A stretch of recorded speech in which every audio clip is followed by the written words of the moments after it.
Between the two of them, the inside of Coates, Parker gets too heavily involved, and that's Whitehead and Coates.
I think it's going to be a good one. I'm looking forward to it, and a little bit of endurance-ish. I know you're into endurance racing this year. We'll talk a little bit about what you've been up to Fun Cup-wise and stuff like that. But I know you're like many young drivers, just want to be out there and racing. And again, we'll talk about that as we go through the course of the evening. But the big thing for me is that you were Formula V champion, which is an incredibly difficult championship to win. And you know it adds to our numbers in terms of we've got another champion, which is absolutely brilliant. So we really appreciate you coming along and just chatting about single seaters and all that as we go through the course of the evening, which is going to be around about 2 hours in length. For those of you just joining us, this is the calendar, and I've been sharing commentary duties with Scott Woodwiss. He's done a couple of rounds. I won't go through all the ones that we've had, but we're at the end on the right-hand side now, round 8, 2nd of July. Sepang, which is, of course, the former Grand Prix circuit. Very much looking forward to our round here. This is a round, by the way, the drivers can't drop this round, so all the points count. What are the points at the moment? Well, we did the maths last week, and we kind of all came to the conclusion that Jack Smith was already champion. He's away on holiday in the States, so he wasn't able to do last week or this weekend. And as you can see, there's a fair old points difference there. He's got 301 points on total now against Andy Carroll, who's second on 214. Now, the maximum points you can get in a race is 25 points plus 1 for pole and 1 for fastest lap. So 227 to 54. It's bigger than a 54-point gap. So congratulations, Jack Smith. If you're watching, Jack, he is a part of the show, which we'll see in a minute. Then congratulations, and we look forward to catching up with you real soon. Hope you're enjoying your holiday. The battle really this evening is all about P2, and it's very close indeed between Andy Carroll, we've already mentioned. He's on a little bit of a roll from last night in the minis. Chris Blakey third from Thomas Potter, and Lee Pearcey in 5th place. They're the drivers realistically fighting it out for P2. And remember that they will add all of the points from tonight. You can't drop tonight, so all the points they get tonight will count. But we've got, as you can see, Andy on 214, Chris on 210, and Thomas Potter on 201 with Lee Pearcey on 199. Alex Walker not too far behind as well, as is Rich Hayden. And then we've got Paul Laramie, Oliver Gibson, 8th and 9th. John Jones completing our top 10. John with us this evening as well. Just looking at the timing screen to see how he's getting on. Kat Potter had an amazing week last week, and she is 11th from Christian Gillian. He's got a broken arm. Those of you with us last night will know that we reported that. Christian, get well soon. Hope to have you back with us very, very soon indeed. And the points completed by Sam Walton, the very quick Irish youngster Dan Heaps. Kenny Press had a great night last night as well. And Scott Bugner, who retired from the championship after the first couple of rounds, sadly, and Jack Dickerson. My campaign to get Scott back on the grid failed miserably. Nobody sent him a postcard to get him back on, so that's a shame, and I hope we can see him on track with VRRC very, very soon. So I was talking about last week, we were at Zandvoort, or as was it the truck drivers used to call it, Zandvoort, Richard. We got a Zandvoort, which was a lovely pronunciation from them. And it was Chris Blakey that did a double win and ramped himself right up into the podium points positions. Lee Pearcey had a great weekend as well. I knew I was going to say weekend. Had a great evening, and he was P2, taking the silver medal and the bronze medal going to Andy Carroll. And driver of the round, Chris Blakey, our overall winner. We do have to think about a driver of the round today. Matt, we'd like your input on that as well. Probably talk about it on text chat about halfway through the second race. Doesn't have to be anyone in the top three. It could be someone that stands out. And we move on to the track because I'm whittering on a little bit too much. So here we are. Sepang, the circuit lap record, 1 minute 49.748. Our laps are looking around about just a shade under 2 minutes. Formula One track started in 1999. Eddie Irvine, when he was standing in for Schumi, I think, took the race win, the maiden win here in 99. And the last one a couple of years ago, actually nearly 10 years ago now, with Max Verstappen taking the F1 win there. But it's a great venue, very iconic to look at. We're going to have a ride round the circuit with our champion, believe it or not, who had time before he disappeared off to the States. So your driving guide for a hot lap of Sepang is Jack Smith. Let's take a look with him.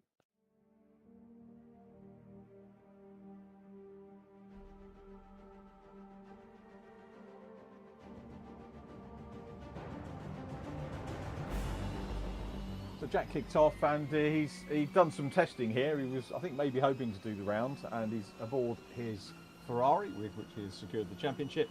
And coming down this iconic, very, very long straight. I do love this track. And the thing I don't love, particularly on VRRC reverse grid racing, is tight corners at the end of the straight after the start, which is what we've got here. Right-hander hairpin at turn 1, then we go into turn 2. Things start to open up a little bit. You can see maybe not the best of overtaking opportunities now as we go down through turn 3, but it does open up for a little bit of a short straight, maybe an opportunity to pass. A little bit of a left-hand kink here, or bear to the left, but then we go 90 degrees right on turn 4, and you can see Jack working the wheel real hard there. As we go down through turn 5 now, the left-hander, that's going to flow around into the next right-hander, which is turn 6, and you can see all of the massive accommodation for the spectators there on the side as we go down towards the double apex turn 7 and 8. So Jack Smith negotiates that very safely, uses a little bit of the exit on the way out. We're heading down towards another left-hander now, which is turn 9. So Jack turns in, grabs the apex. Really, really tight turns on this one. It surprised me when it did come to be an F1 track, and it was originally dropped because they said it was basically too expensive to do the racing there. I suspect they may well get it back at some point. We're heading now down in towards turn 12, left-hander, and then another 2 right-handers coming up, turn 13, maybe unlucky for some, hopefully not this evening, and round into turn 14, out of that, and then really hard on the throttle as we head down towards the final turn on the circuit, which is the hairpin. So again, some good opportunities to pass here if you could get the run out of 13 and 14 well. Here we go on the brakes, turn round to the left, and this is going to bring us back onto the main straight, and we head up towards the start-finish line to break the timing beam, see what sort of a lap we can get out of Jack. We're looking for, I think, a shade under 2 minutes. Let's see what we get. Jack does, 1:59.11. So that is a lap of our final venue with our champion for the VRRC World Endurance League, Jack Smith. Congratulations, Jack. I hope I'm not too early in announcing that, but we needed to live to the last round. So how we go.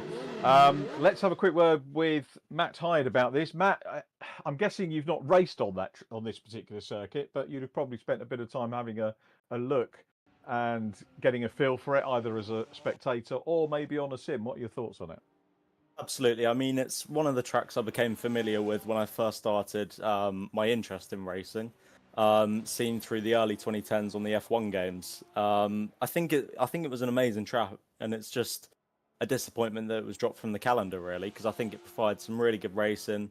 Obviously, nice open turn 1. We're going to see a lot of cars hopefully barreling into it, but not too aggressively. And obviously some fast sweepers as well to keep the drivers on their toes. Yeah, it's a nice description of that, and the driver's trying to get that feel right at the moment as we're in the qualifying session. We've got 6 minutes just over to go, and we are looking at Cat Potter. I'm straining to look at my screen because I've got it on small. I've got it on big now, so I can actually see what's going on.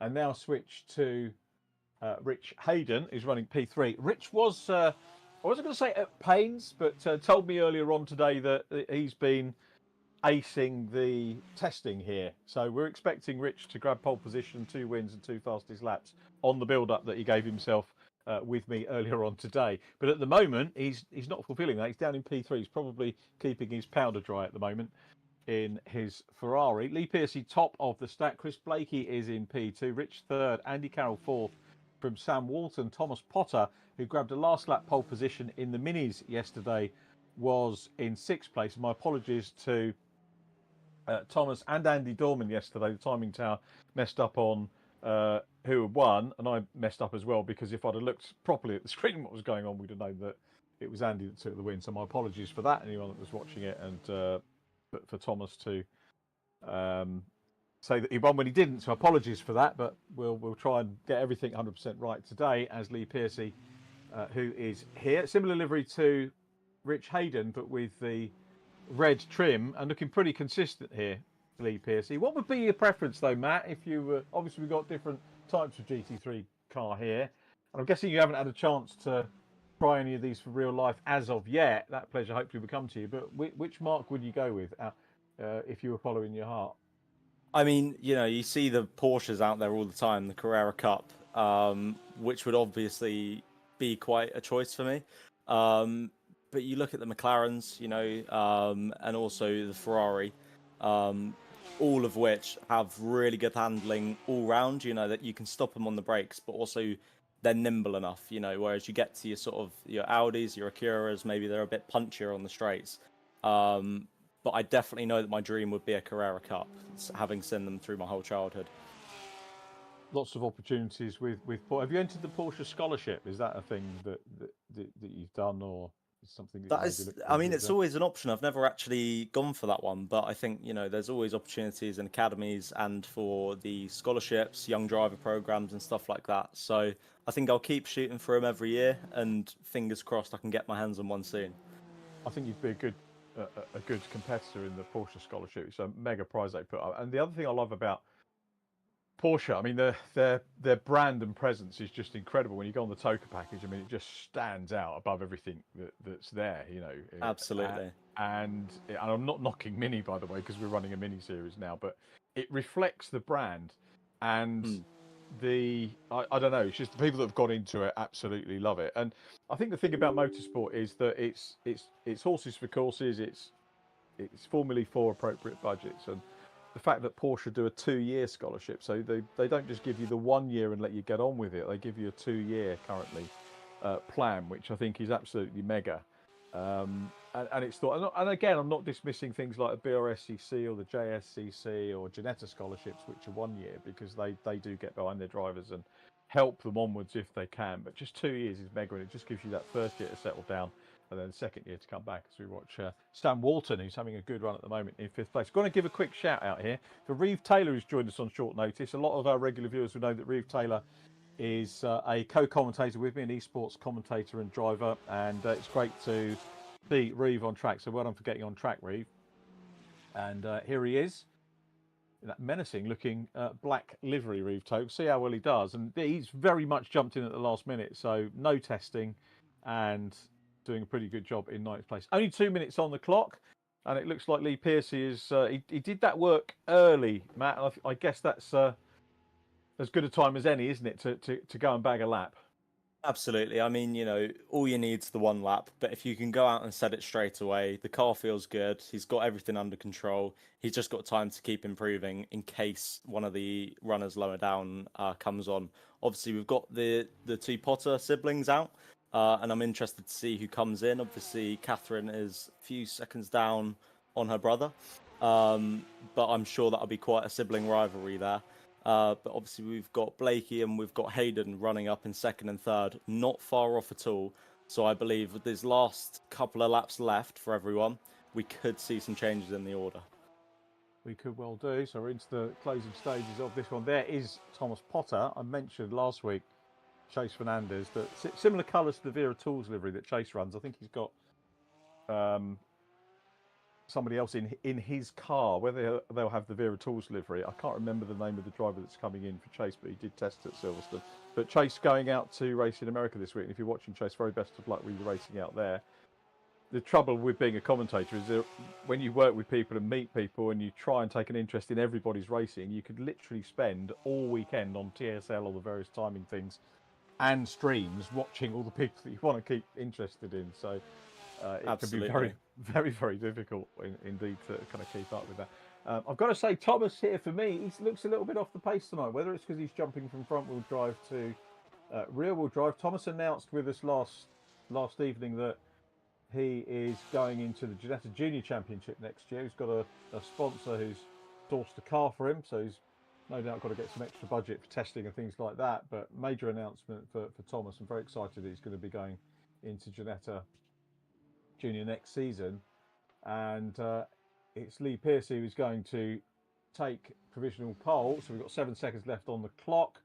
And it's Pearcey who's looking very good here. It's going to be Lee's first pole. Jack Smith set all the poles from Vegas, Brands, Valencia, Monza, Le Mans and Spa. Thomas Potter was on pole last week, and it's going to be Lee Pearcey that will take pole position. He will cross the line and be secure that. So Chris Blakey hasn't been able to beat him. Rich Hayden is in third at the checker. Andy Carroll currently is fourth. He's in the pit, so he will finish fourth place.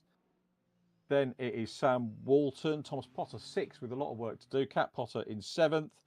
John Jones is in eighth. Reeve Taylor in ninth place. And then hopefully, I'm not sure if Kenny Press is here, but I know Paul Laramie is on his way back from work. So hopefully we'll get Paul up for the race. Kenny Press will complete our top 10. So our top three, I'm just double checking with the timing tower to make sure this is correct as we go into a break in just a moment, but we'll have an interview with our top three of Lee Pearcey, Chris Blakey and Rich Hayden in just a minute or so.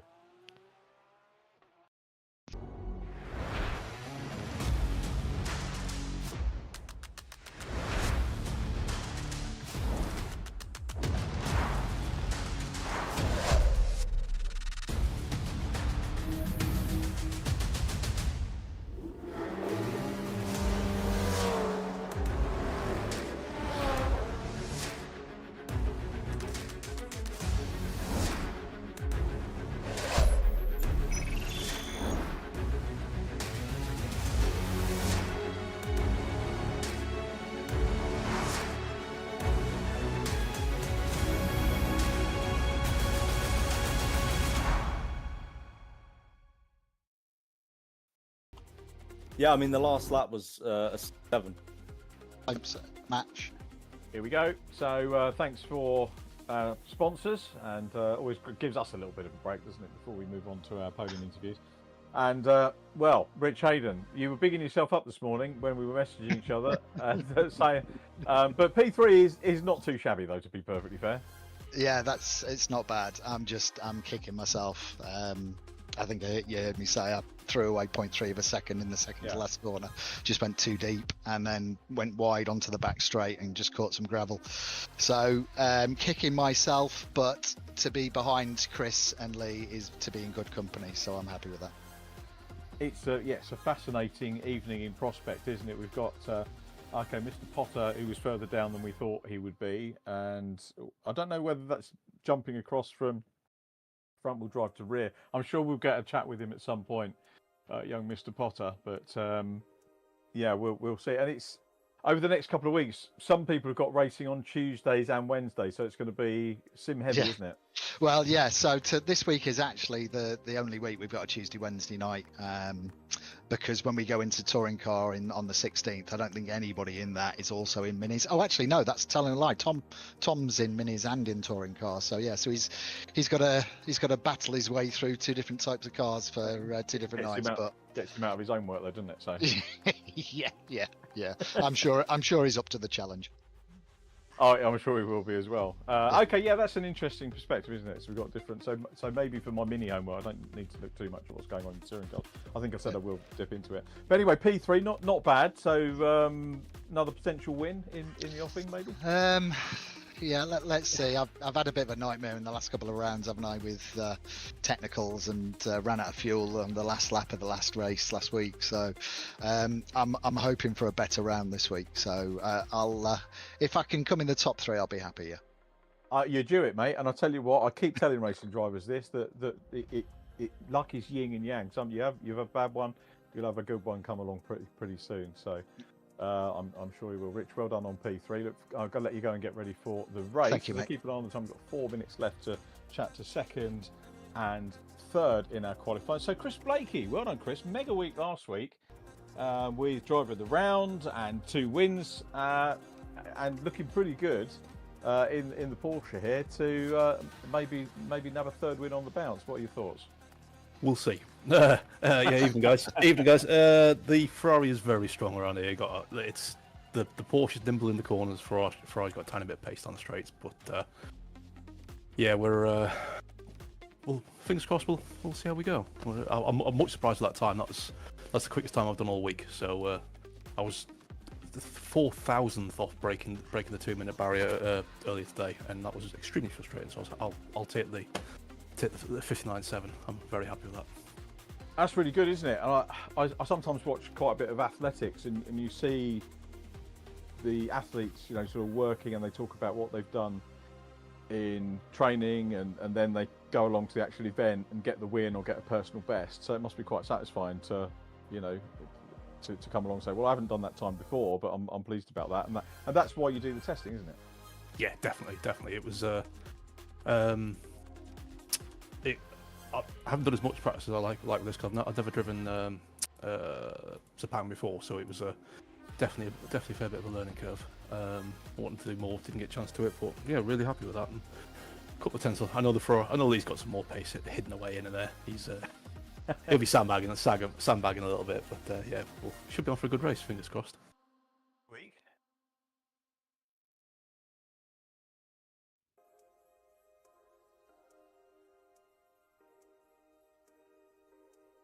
I think we've lost Chris. Maybe lost me as well, actually.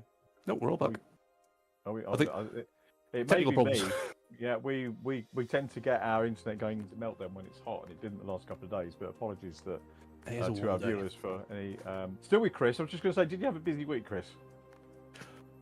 Yeah, kind of. Yeah, very busy week. I didn't get my race van, unfortunately. That was commercial troubles, but yeah, we're prepping for Thruxton this weekend, so busy week.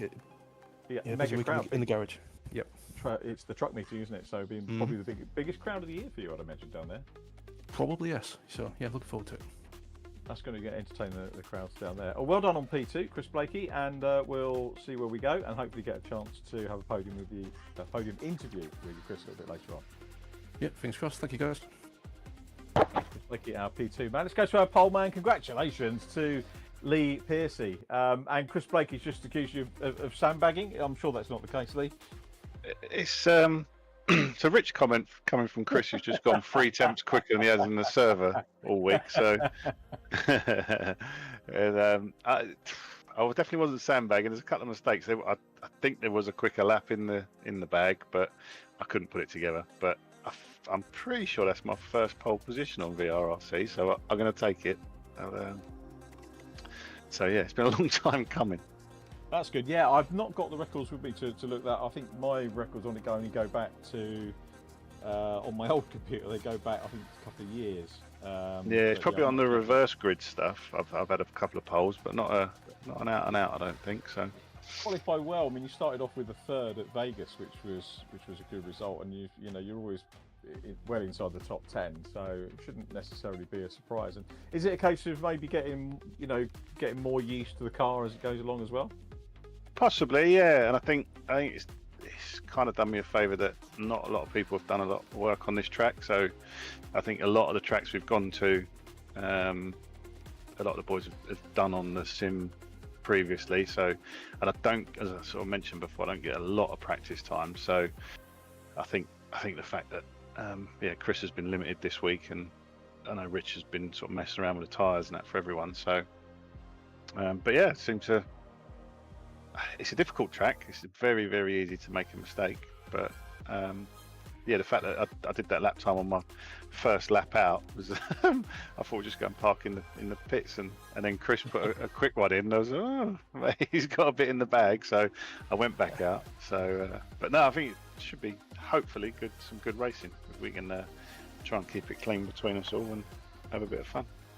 I know you guys probably aren't interested in championship points, but I reckon the point for pole puts you within a point of Thomas Potter for fourth or fifth in the championship.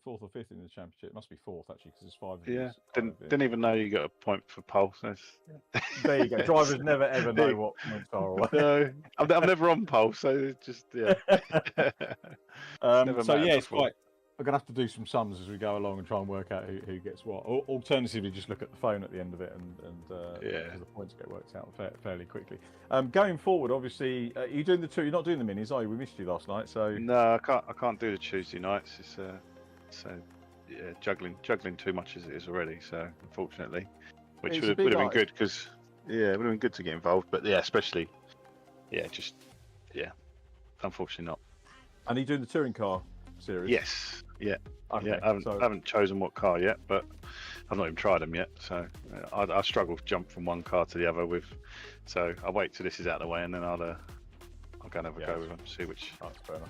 I'm pretty sure I used the Audi in one of the championships before. So, but I think Rich said they're slightly different now. So. Okay. Well, it'll be interesting to see what you do, and I'm probably going to pop up for one of the rounds, but you've got good old Scott will be looking after that one. So Right. I heard the minis was good last night though. It was a really good evening actually. Yeah, it was a really good VRRC evening. Some great racing. We're as you say, juggling quality commentators around with us as well. So we had Dan Zelos with us, and the amount of champions we've had in the co-coms is great, isn't it? Because we've got Matt High with us tonight, and he's a champion. Dan Zelos multi-champion as well. So it's really good that people are, happy to come along and do some work with us on this club. So It's great. Yeah, it's really it's good that everyone does that. It's appreciated as well. I think across the board. that's good fun. So well done, Lee Pierce. We've got a minute and a half before the race. I'm going to let you get away now, but well done on pole. And Thank you very much. if indeed it is your first VRRC pole, it's congratulations anyway. So good luck for the race, and hopefully talk to you a bit later on. Big cheers. That's Lee Piercy, pole man. So Lee Piercy on pole, Chris Blakey P2, Rich Hayden is third, and then, as I wrote it down, it was Andy Carroll from Sam Walton, beg your pardon, and Thomas Potter. Interesting race, I think, in prospect. So 2 half-hour races with a mandatory stop, which will be around about half distance. Everybody is running on the soft tyre, so we're not expecting any weird strategies to manifest themselves for this race, unless we maybe get a driver coming in for an early stop and going on to a medium if they've maybe done that test. So that is a possibility. But otherwise, I'm guessing, Matt, that we're probably looking at 2 sort of 15-minute stints, and then the pit stop exactly halfway through the race. Yeah, exactly. I think it's going to be quite a sprint flat out to the line. Obviously, we've got the option for soft. You can go soft to soft to medium.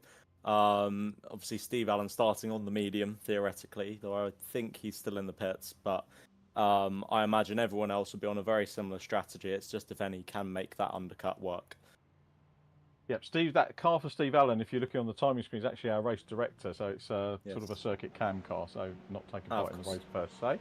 But you weren't to know that, and we didn't brief you on that before, so that's our fault. As the lighting gantry is complete, and away we go. Lee Piercy, Chris Blakey, Rich Hayden get away well. Is Rich going to nip up the inside and try and make it a team 1-2? Chris Blakey looks to come across, sees Rich Hayden there, and just pulls out. Was maybe a touch between the two. Maybe Andy Carroll and Thomas Potter have had a little bit of a touch, as Chris Blakey in the yellow and black Porsche runs wide. The twists and turns come into play now, and you can see that Chris is trying to just squeeze Rich Hayden back down into third place. They're still side by side though, Matt.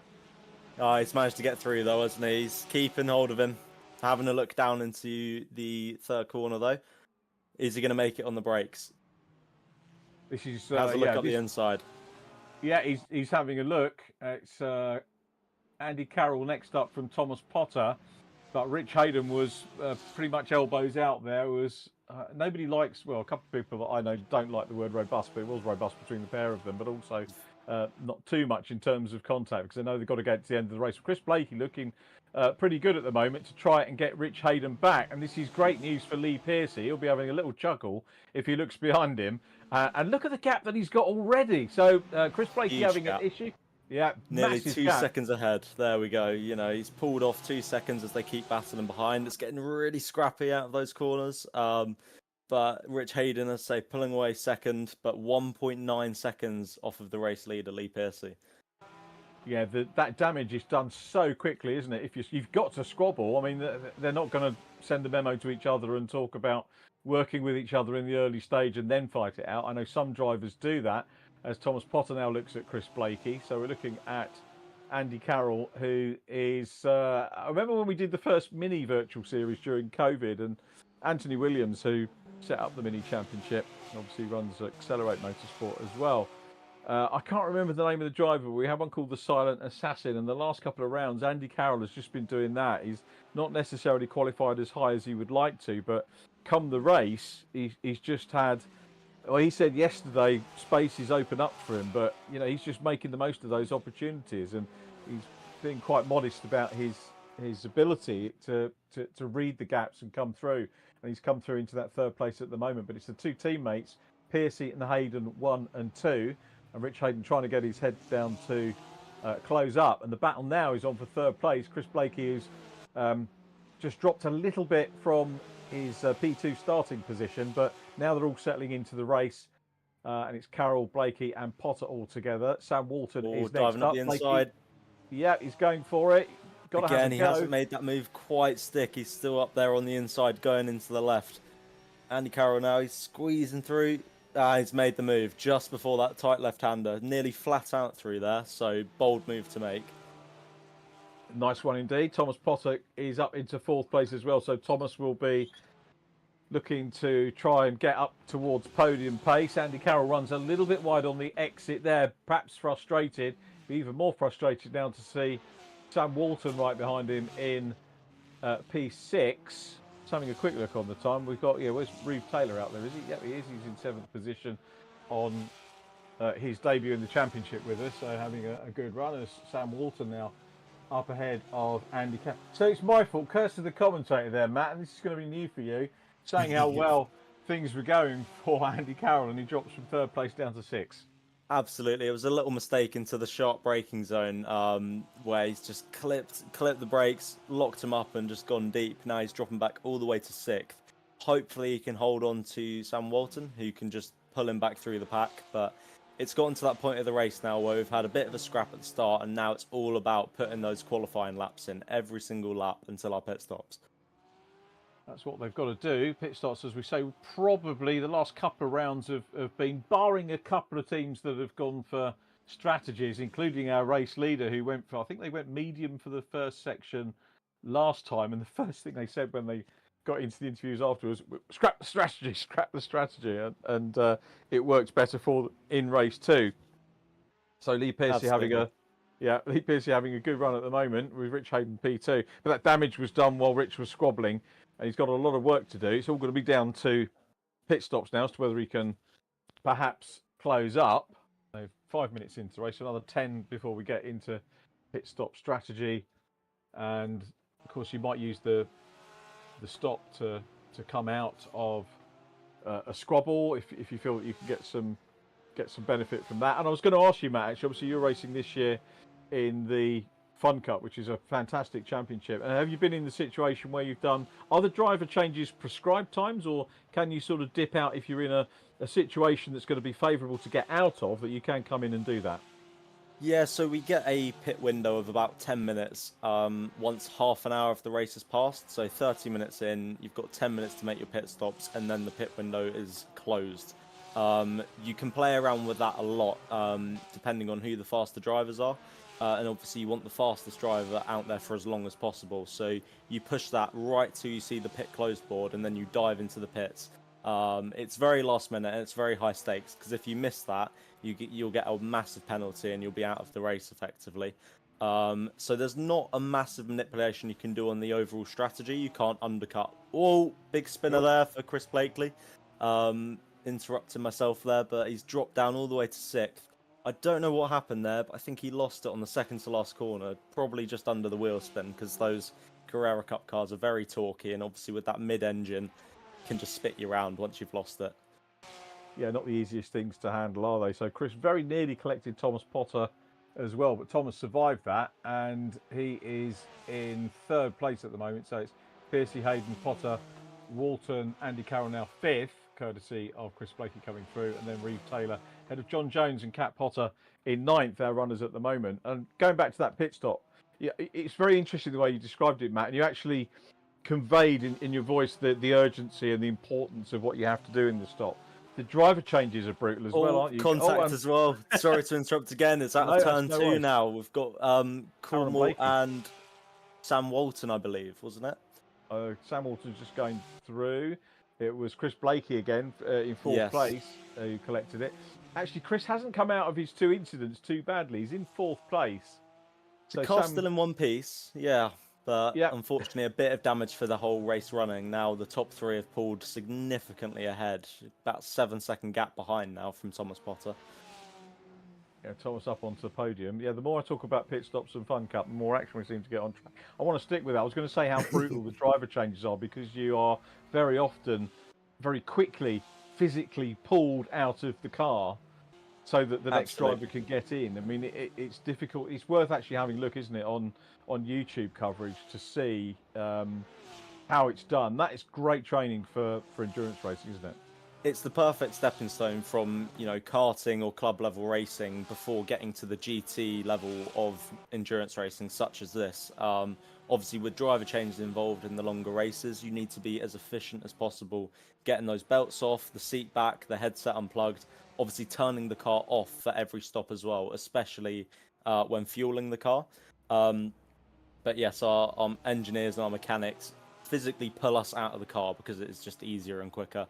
Unfortunately, it isn't the nicest on yourself as the driver, but whatever the quickest way is, we need to be aiming for that 7-second mark, really, which is an impressive amount of time to get one driver out and the other driver in the other door, straight to that single seat, strapped in, and then away from the pit box.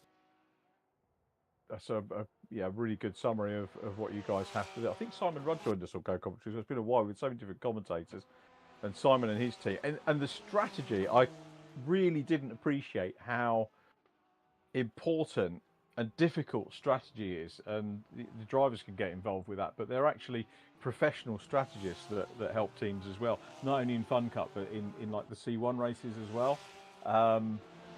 Paul Trustwell, who's one of the old school commentators, probably started probably around about 10-15 years before I started commentating. He's actually an expert on endurance racing and is employed as a strategist by Le Mans teams, but also uses his expertise in club racing. I think he's possibly done a couple of Fun Cup events, but he's definitely done some of the C1 endurance stuff as well. Well, the C1 Endurance Racing Club is where I came from in 2024. So after my sprint racing campaign in 2023, winning in Formula V, headed into the endurance world in Britcar Clios and in Citroen C1 Endurance. And that's where we learnt the importance of the pit stops. Because again, in C1s, there's no minimum time for the pit stop. And working out when you can box within your pit window for, just the best overall race. I mean, it can depend on the driver, but also the tyres and the fuel. Fueling's a big part of it. If you're carrying a lot of fuel, it means you can go further, but obviously you'll be slower every lap. So, they get top level strategists to just line up the best possible way of going forwards. However, it can all become undone very quickly in the first opening laps. And that's why getting a head start at the start of the race is so important for everyone. That lead is always key, isn't it? From the word go. And as it is here for Lee Pearcey and Rich Hayden, Thomas Potter, without wanting to put the curse of the comms on him, is running well at the moment in 3rd place, and he probably would have taken that, I'm guessing, after qualifying. Chris Blakey's still 4th after his shenanigans. Sam Walton, we've spent a little bit of time watching whilst we were talking about endurance strategy, and he is in 5th place from Andy Carroll in P6, but fastest lap is with Lee Pearcey at the moment at 2:01.154. Rich Hayden in the 201s as well. Chris Blakey's in the 201s too, so he's quick too. But obviously with the incidents that he has had a little bit further back, 4 minutes away, I'm guessing here from stops. Now, if you're in a situation, Matt, maybe like Thomas Potter, he's got nobody near behind him, nobody really to act as a target in front that he can see. Are you going to get the pit stop over and done with quickly, or stay out a little bit longer if the car's behaving itself? It depends how long he can spread those tyres for. I mean, as soon as he feels that drop off, obviously being slick tyres, once they overheat, it can be quite difficult to get them to cool down because you're being so hard on them. So obviously it's more if he's feeling the flow. If he can get through the pit window as far as he can, stretch them further, great. But also sometimes drivers need that reset. They need the cold tyres, and then you can make them last a lot longer. Because obviously in this opening stint, you're going quite hard, overtaking cars, going onto the dirty stuff and the marbles. So hopefully he can stick it out for as long as he can. But with these tyres, once that drop off happens, the stop needs to happen as soon as possible. That's what he's going to be looking at. So I guess he'll be looking at his times to see how things are working out for him. Sam Walton coming under a little bit of pressure here from Andy Carroll. 2 nights on the bounce racing for Andy. I think we've only got Thomas Potter who's doubling up with the upcoming Touring Car Championship and the Minis. So therefore, I'm guessing that Andy Carroll's not going to be in the Touring Car Championship, but stand to be corrected on that one a little bit later on. Two nights a week could be hard going for him. And trying to get up into P5 here. Down behind him, we've got John Jones, and then Reeve Taylor having a good run. Sam Walton takes a visit. There we go. He's heading into the pits now. Yep. Hopefully, obviously, a nice quick pit stop. We don't have any of the human errors really in pit stops on esports. However, that can easily happen in our own stops. You can forget one of the headphone jacks and you get caught up in the car. There's a lot to think about in a pit stop. You've got to hit that pit speed limiter. You've got to make sure you're turning the car off as you're pulling in, lining up for the fuel. So that will be quite a nice aspect. Obviously, in endurance racing on esports, don't have to worry quite about that. It's a great experience, isn't it, getting in? And actually, when you hear drivers say "we" in a race interview, I don't know if you know this or not, you're going to get one of my pet peeves now. I hate it when you get a race driver that comes in and does a podium interview and said, "Oh yeah, we da da da da da da da da," and it's not, because when you're on track, it's you, isn't it? And the "we" bit is if you're going to talk about your team and talk about the prep and the bit that they did, that's fine. But it really does bug the proverbial out of me when and Formula One drivers do it. They talk about "we," and I get that they're trying to say it's a team thing, but if they crash, they're not going to blame their teammates, are they, or their colleagues in the garage? Yeah, absolutely. I think you have to be a bit selfish in your own commentary. Of course, as a driver, it's your stint that you do. Oh, we've got another spinner. Thomas. There we go, out of the double right-hander. He's just lost it on that curb. Hopefully, he can recover it round very quickly. John Jones, not Thomas Potter, I beg his pardon. Yes, John Jones in P8. He's dropped down, but luckily he's got some space out there. So might be a perfect time for him to stop, get some new tyres on there, and then it'll be a nice reset for him.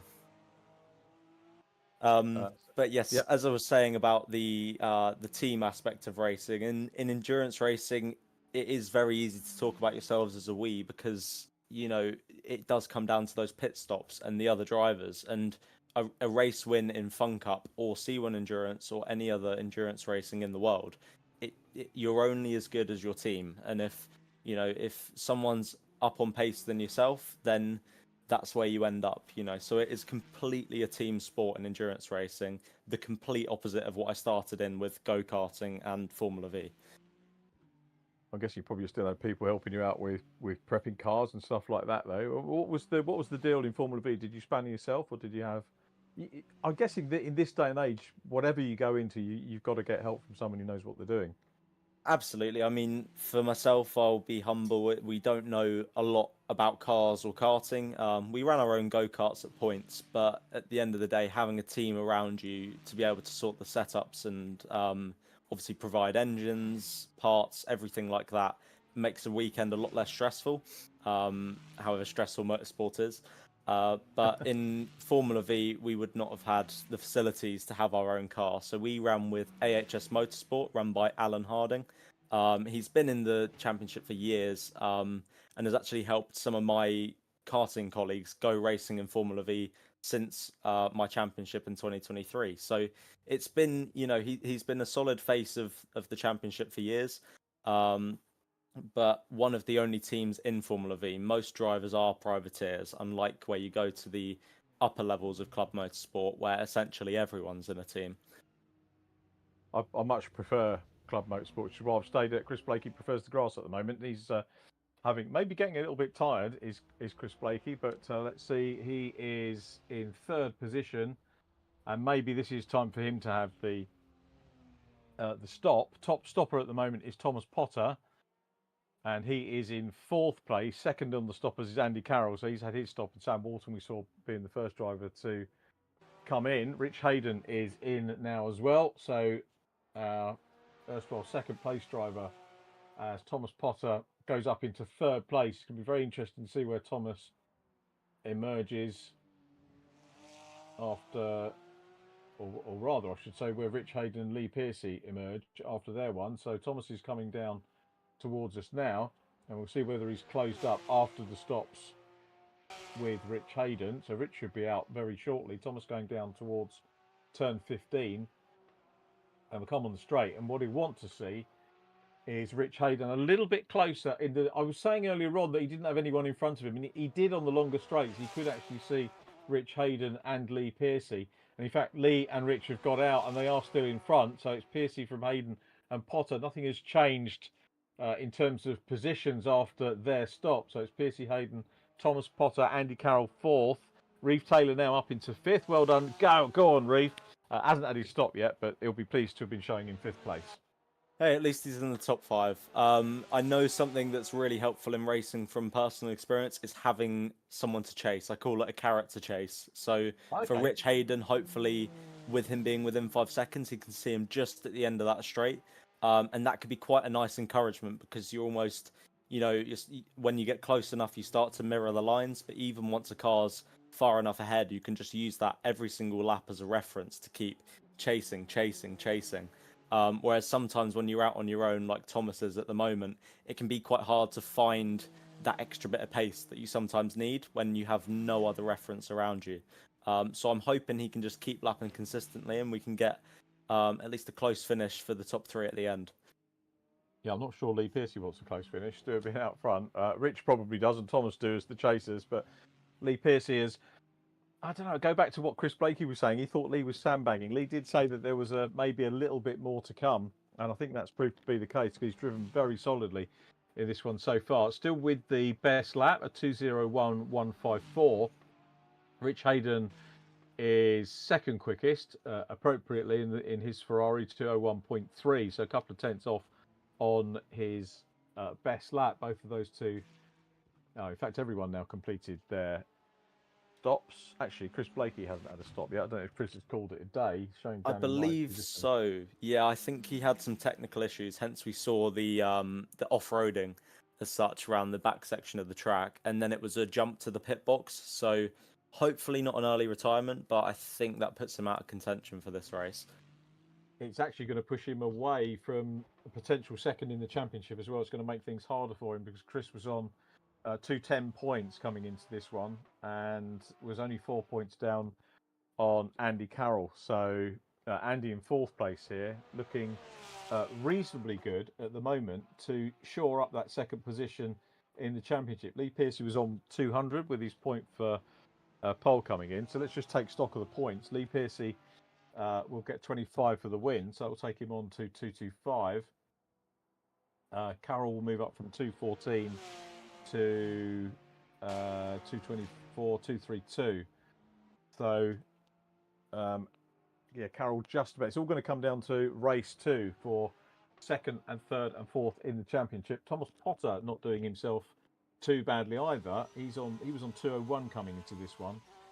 So there might be a few issues still to sort. It's all going to. I think the reverse grid is going to be interesting. Hopefully, going to be a little bit less frenetic than usual, as we've got less cars this weekend as we ride on board with John Jones. Reeve Taylor trying to deal with him. Reeve's had his stop now, drops from 5th to 8th place, but he's bedded himself in nicely, Matt, for someone who hasn't had any testing and as a late wildcard entry, as Rich described it, doing well. Absolutely, with essentially, maybe half an hour in the car before the race. If that, he's managed to jump straight out there, and he's on the new slicks now, having a nibble at John Jones. So hopefully, he can just hold on to him in the slipstream. Obviously, we don't have too much wind at the moment. I hope not. But that slipstream effect at these speeds is still quite prominent. So hopefully, he can just keep following in those wheel tracks and maybe have another go down into turn 1 and make it stick. But yeah, some good battling down the field as well as through it. Hopefully we can see some more action of that soon. John's had a decent series with us. His best result was 5th last week at Zandvoort. Is actually his best score, and always enjoys his racing, and we love watching him race as well. Hopefully we'll see Reeve with us a bit more often now as well. But yeah, fine fight going on for 7th place. I'm going to give a shout out to the driver who's in front of these two.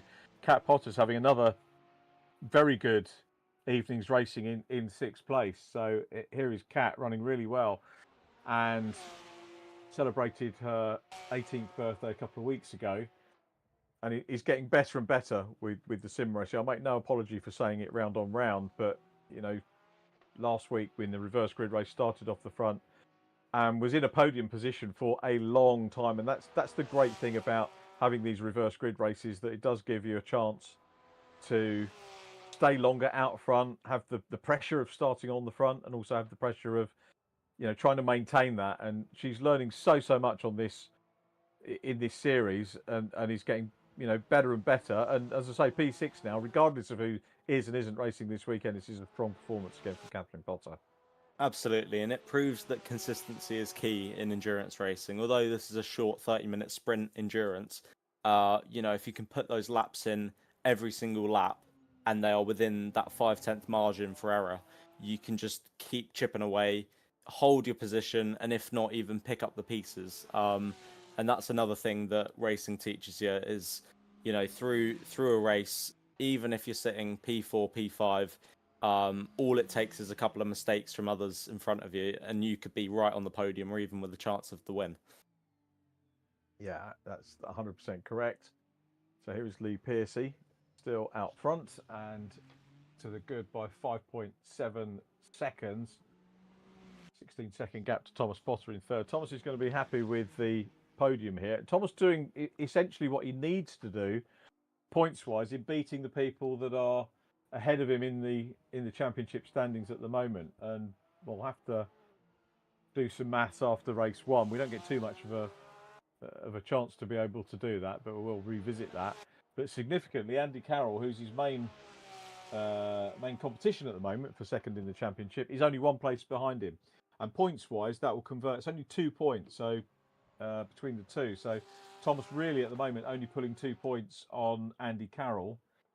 Carroll coming in with 2:14 and Thomas with 2:01. So it's going to have to be a non-finish, I'm guessing, in race 2 for Andy Carroll for Thomas to be able to get up into that second step on the podium in terms of the championship.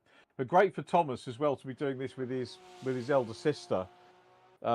Racing very much about the families that we meet. I love it as a commentator, getting the chance not just to talk to the drivers, but to get to talk to friends and families that are at racetracks as well. Matt, are you a first-gen driver, or how did it come about that you came in? I am the first of my family to be involved in motorsport directly. My dad's always had the passion, and hence I asked him to be a racing driver, having seen Lewis Hamilton winning on TV when I was about 4 years old. But I got bitten by the bug, and we got involved at the age of 6. From there, it just became a family thing, really. Instead of going out on weekends, we'd be going to a racetrack at weekends. All 3 of us in the motorhome, cart in the back, mum and dad basically working on the cart, checking timings. They were my very own pit crew, but obviously family. So it made it a very important thing for me growing up, as well as, just being able to get out and race. And the family aspect is definitely still prominent in the club level motorsport, because, it's what brings everyone together.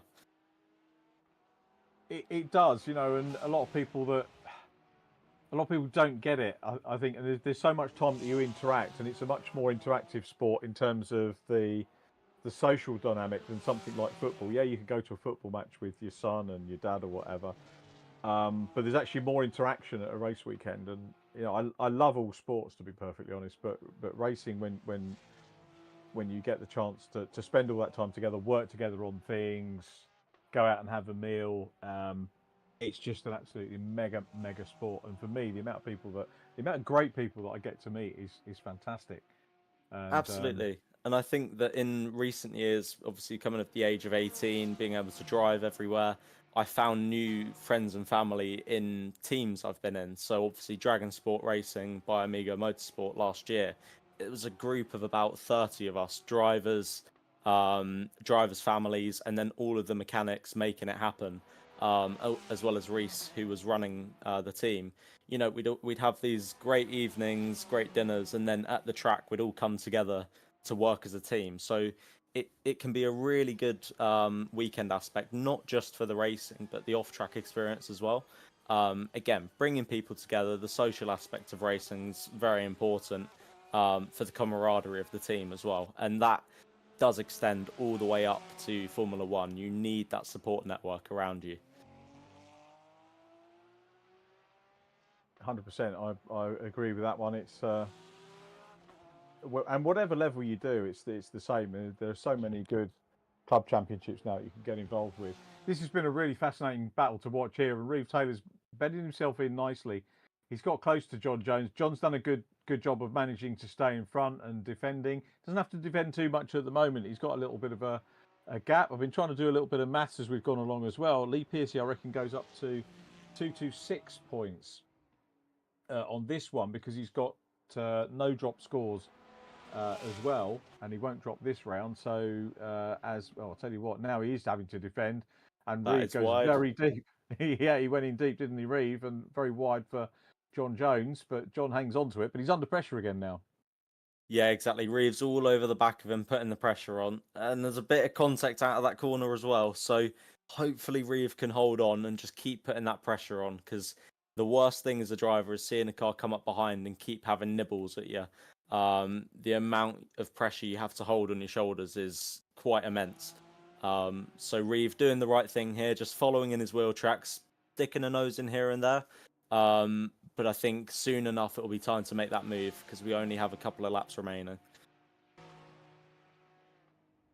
Yep, we've got 1 minute 30 on the clock. The race leaders have already gone on to the next lap. I wonder if this actually could be the last lap for the race leaders. I messed up on the clock yesterday. We'll make sure we try and keep an eye on it as we go through. The clue for me normally is as I look out of the commentary box window, you get one of our great marshals doing the business about putting the last lap board out. And you should maybe get a virtual last lap signal, but you have to keep your eye on the clock here. Well, Pearcey is heading around the last corner as we speak, so this should be the final lap, if I am not mistaken, as he heads across the start-finish line now. And Rich Hayden only 5 seconds off, so although he probably won't be able to make the move, one mistake from Pearcey would mean the win for Rich. I think but it's been quite... Go on. Sorry, mate. I'm sorry to cut across you. I was just saying I think he's got a little bit more of an edge, a little bit more confidence that we've seen from Lee over the last couple of weeks, and it's I guess it's assured. He looks very assured of himself at the moment. And again, I don't want to put the curse on him, but he's just looked great from qualifying, setting that early qualifying lap, and done an absolutely super job right the way through the race so far, and got away, took the opportunity to get away whilst that was that little squabble, wasn't there, on lap one between Rich Hayden and Chris Blakey and company, which he managed to get. As we get this battle again for 7th position, and John Jones runs a little bit wide there, and Reeve Taylor, look at them giving each other space here, and Reeve's going for the burn up round the outside. He's still side by side, still on the outside line. Oh, that's wide into the gravel. Oh, Reeve, faint heart never kissed a pig, did it, eh? Well, he tried the move, and unfortunately, he just ran out of space on the outside. But back to that lead battle, I'd like to call it. I mean, it's still, Lee Pearcey clearly dominating the field, but Rich Hayden has been putting the laps in the last couple of laps. He's closed the gap down by about 6 to 8 tenths in the last few laps, and I've been watching those times coming down. So it just goes to show Rich Hayden, if he'd had that pace right out the front without the battling, we could have had a battle to the end. But yeah, as you can see, good scraps all the way through the field this evening. Yeah, it's been good. The points are going to be fascinating to look at as well. I've been trying to scribble and talk at the same time, which is impossible. If we've got any female commentators watching, and I know we've had a couple of females join us in the comms box, they can multitask, so no doubt that Lydia Walmsley and company will be able to do two things at once. As our race leader takes the checkered flag, Lee Piercy gets the win and increases his chances greatly of going up into second in the table. We'll come to that a little bit later on. So well done, Lee. Also to Rich Hayden for taking second place and closing up on the end. Third position is going to go to Thomas Potter, just making his way down into turn 15 now. So Thomas is going to come through with a podium. And not a bad race for Thomas, considering he qualified a little bit away, but he's bought these top Porsche, so effectively a class winner. Little wiggle from Thomas, nice one there, as the youngster will go across the line and take third position. Fourth is crucial here for Andy Carroll. He gets 18 points. He moves on to 232, which keeps him in second position in the championship. But if we repeat the results from race 1 in race 2, we're going to see Lee Piercy grab second position in the championship. So Lee's put himself right up for a podium, a high podium position for the championship points wise. Well done to Andy Carroll fourth. Sam Walton has crossed the line in fifth place, and then sixth position running here is Kat Potter, and this is going to be Kat's best finish of the season. Really good assured drive. I think we'll start towards the front of our reverse grid race, so another opportunity for Kat to learn about possibly leading and being up in podium positions for as long as she possibly can, and comes down now into the final corner as she heads for sixth place, with John Jones and Reeve Taylor still busy fighting it out. We did lose Chris Blakey 7 laps adrift. For Chris, he will pick up points. He'll move on to 219 in the standings as Kat Potter crosses the line. Well done, Kat, in sixth position. John Jones next from Reeve Taylor. There is John. Good spirited effort from Reeve Taylor for 8th. And they complete our finishers. And we'll head to a break and have some podium chats for you in just a moment.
So our first race of the evening is complete. It's sad actually as we draw towards the close of our World Endurance League, but always good to get some hopefully cheery podium interviews, which are going to be kicked off by our third place driver, Thomas Potter. Thomas, good evening. We normally get to chat to you after qualifying, but we've had to wait today, but you managed to get the Porsche up into the top 3. So tell us a little bit about qualifying and the race and how you got here. Qualifying, I just didn't really have a pace around this track. I mean, I've done all my focus on the mini, so on this one I've just been doing race runs. So I thought if I was decent enough in my race, or points are only scored on the, well, I would say Sunday, but obviously it's a Wednesday. Points are only awarded in my race as not for quality, so if I get the pace in my race, hopefully get another podium, which is what I did, then, well, happy days. The points are interesting now. I think we've got you on 221. Andy Carroll on 232, and Lee Piercy with that win goes up to 226. So for the silverware, the virtual silverware, it's all very interesting going into the next race, isn't it? And you've got to be a little bit nearer the front. So the downside of qualifying obviously is the extra work you've got to do in race 1, but it gives you a slightly better starting position for the second race. Yeah, I mean, I think for me, I don't really mind where I start and miss because the grid is so matched. Like, well, we've got the mid pack, which is basically even, and we've got the two fast boys at the front who just drive off. So I don't think it really matters where you start as long as you keep it out of trouble and just keep it on the track. I mean, as you can see there, well, I managed to get a podium out of it. So, yeah. Not a bad result for that one. And well, we've got about 5 minutes to go before we go on to the next race. So I'm going to say, Thomas, at least we got a chance to have a chat with you. Good luck for the reverse grid race. And actually, I won't finish with you. I was going to say, you must be very proud of how your sister's doing at the moment. Yeah, I was actually going to mention it before you let me leave.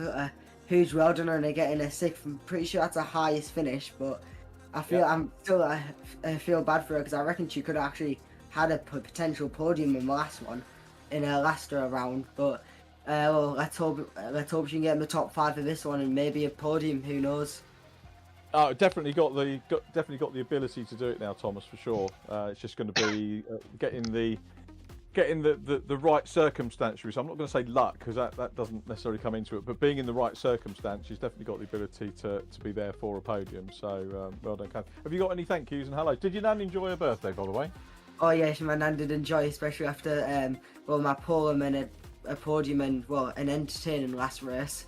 But a huge thanks to all my partners on my car, you Fiber, Kate and Moser, Falcon, well, 22 Law, and well. The list goes on and on, but a huge thanks to everyone for helping me get in the car in the Janetta Junior, which I announced last night, and well, for getting me into the virtual races as well. Good stuff. We can't wait to see you on that. I'm really looking forward to that next year, and hopefully we'll see you on the scholarship as well at Brighton. So, but before all that, we've got another round to do and a mini series to do as we work our way through the summer. So we say well done to P3 in race 1. Thomas Potter, well done. Second position and another well done, Rich Hayden. I'll tell you what, Lee Piercy made the most of you guys battling hard on the opening laps there and just managed to disappear quite quickly, didn't he? Yeah, it was quite tight there with Chris in the start of the first lap, but it was all good and clean racing. But yeah, fortunately the Ferrari's got the legs on the Porsche on the straight, so I managed to get him down into the first corner, and then as you saw, we were side by side for a few corners there, and eventually Chris backed out of it, so I was quite lucky with that. But as you said, gave Lee the opportunity to get a bit of a head start on me, and then I think we were just trading times as we were going along, but I was driving my heart out trying to catch him up, and I just couldn't. So well done, Lee. Did you, in terms of the testing and practice that you've done, did you try the medium at all and try to work out whether there might be a strategy to doing this? Of course I did. so yeah, I tried a few different strategies, and it just the medium tyre around here was just it held on, but it was just too slow. It was a second and a half slower than the softs per lap. So when you worked it out across a race run, it just didn't make sense to do that. Right. It was good. It was a sort of pretty straightforward race in many ways, but some good battles going on as well. Yeah, I've got to give a shout out to John Jones and Reeve Taylor, who had a really good battle, and Reeve did a good job coming in late doors. So, and that's the key thing, Rich, isn't it? With VRRC, you know, wildcard entries welcome if anyone wants to come and play any of the rounds, and it doesn't matter how well you do, just come and have some fun. No, there's races to be had up and down the grid, so you know, wherever your pace is at, there's somebody here with a similar pace. So there's always good racing and clean as well at the same time. So yeah, so thanks to Reeve for stepping in with his wildcard entry. I gave him a setup for the Ferrari, so hopefully he'll get to grips with it a bit more in race 2 and be a bit quicker. I hope so. I'm going to. I've mentioned this last week, and maybe we'll formalise it at some point. But if we can get a number of rookies in for later championships, I'd be quite happy to put a little prize up for a top rookie over a series, which would be excellent. Yeah, that nice sounds good. Some people involved, so we'll talk about that as we move on. But we've got to move on now because we've got 2 minutes 28, and Steve's going to be telling me off. But we're in on too long, Rich. So good luck to the reverse grid race, and let's have a quick word with Lee Piercy, our winner. Well done, Rich, P2, and Lee Piercy, well done. Super stuff, mate. It was a win, fastest lap as well, and it puts you up into 3rd in the standings by my maths as well. Oh, really? Okay. Yeah, it's sort of yeah, I saw them two battling on the first lap behind me, and I was like, right, just go, just don't make a mistake, just go. And the problem is, then I looked at the clock and I was like, oh, I've got half an hour now to drive around and not make a mistake, which is not normally my forte. But yeah, as I say, these cars, once the tyres get worn, they're pretty slick. So yeah, just try to keep hitting my marks, keep watching the lap times on Rich, and holding him at a gap that I thought I could. And yeah, so yeah, probably pretty boring for a watch and not very entertaining. So apologies for that, but I'll take it. No, it was good. We'd rather see a perfect race. You know, a lot of people say. I remember people used to say on Clio Cup, "Oh, that was boring. They're just following each other around." But it was great, quick drivers matching each other, and you out front were delivering a great race. That's what we wanted to see. You know, don't apologise for that. That was good stuff, mate. But some work to do now, coming through the grid.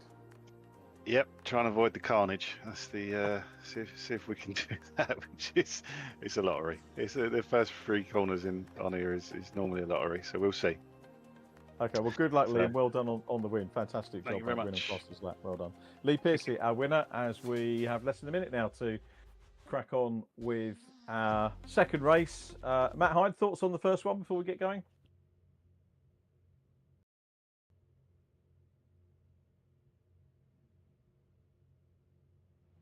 I think we've lost Matt for a minute. We'll try and get him back hello. soon. Oh, he's there. Hello, Matt. Still, okay. Still getting used to the technology. That's sitting right. on the other side. But yeah, I think, as I say, it shows how important turn 1 and 2 are. Obviously, with that hard stop. So we'll see what everyone can make of it with the reverse grid this time. We will, and lighting sequence is underway for the last race of the World Endurance League. Spring-summer competition is underway. Reeve Taylor starts on pole position in this one. Renewing battle with John Jones, so we'll see how those two get on. Cat Potter is in third. The top 3 actually starting well, but look at them all bunching up behind as they come down into turn 1. And it's Rich Hayden who's managed to get up into third place. So Rich Hayden, Cat Potter's lost a couple of positions, but he's still in the mix. But Hayden's come through. In the middle. Yeah, it's Andy Carroll, wasn't it, that took the spin.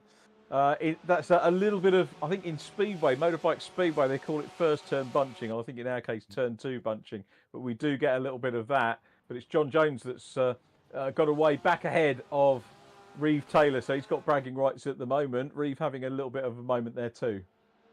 Yes, and Rich Hayden obviously making his way all the way up to second place now. An amazing start by him to make his way from 6th.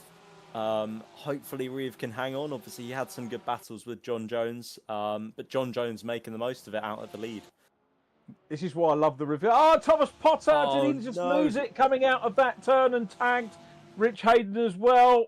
We don't get replays, unfortunately, but they both looked a little bit offline, and I'm wondering whether there was a tag or whether they were both sort of doing synchronised spins. We'll have to get the news from them afterwards, but that really has changed the complexion of this because they were the 2 quickest drivers off the start, having made it through from near the back. So it's John Jones up front now from great to see Chris Blakey, isn't it, after his non-finish per se in race 1. Had a really good start, and lovely to see Chris have a good run on these opening laps, and I hope that can continue for him. But it means that Reeve Taylor is in third position now, so Reeve having a good run, and this will help his confidence as well. So Reeve in third place, then it's Sam Walton from Lee Pearcey in 5th, and Lee's doing the real steady run at the moment from the back.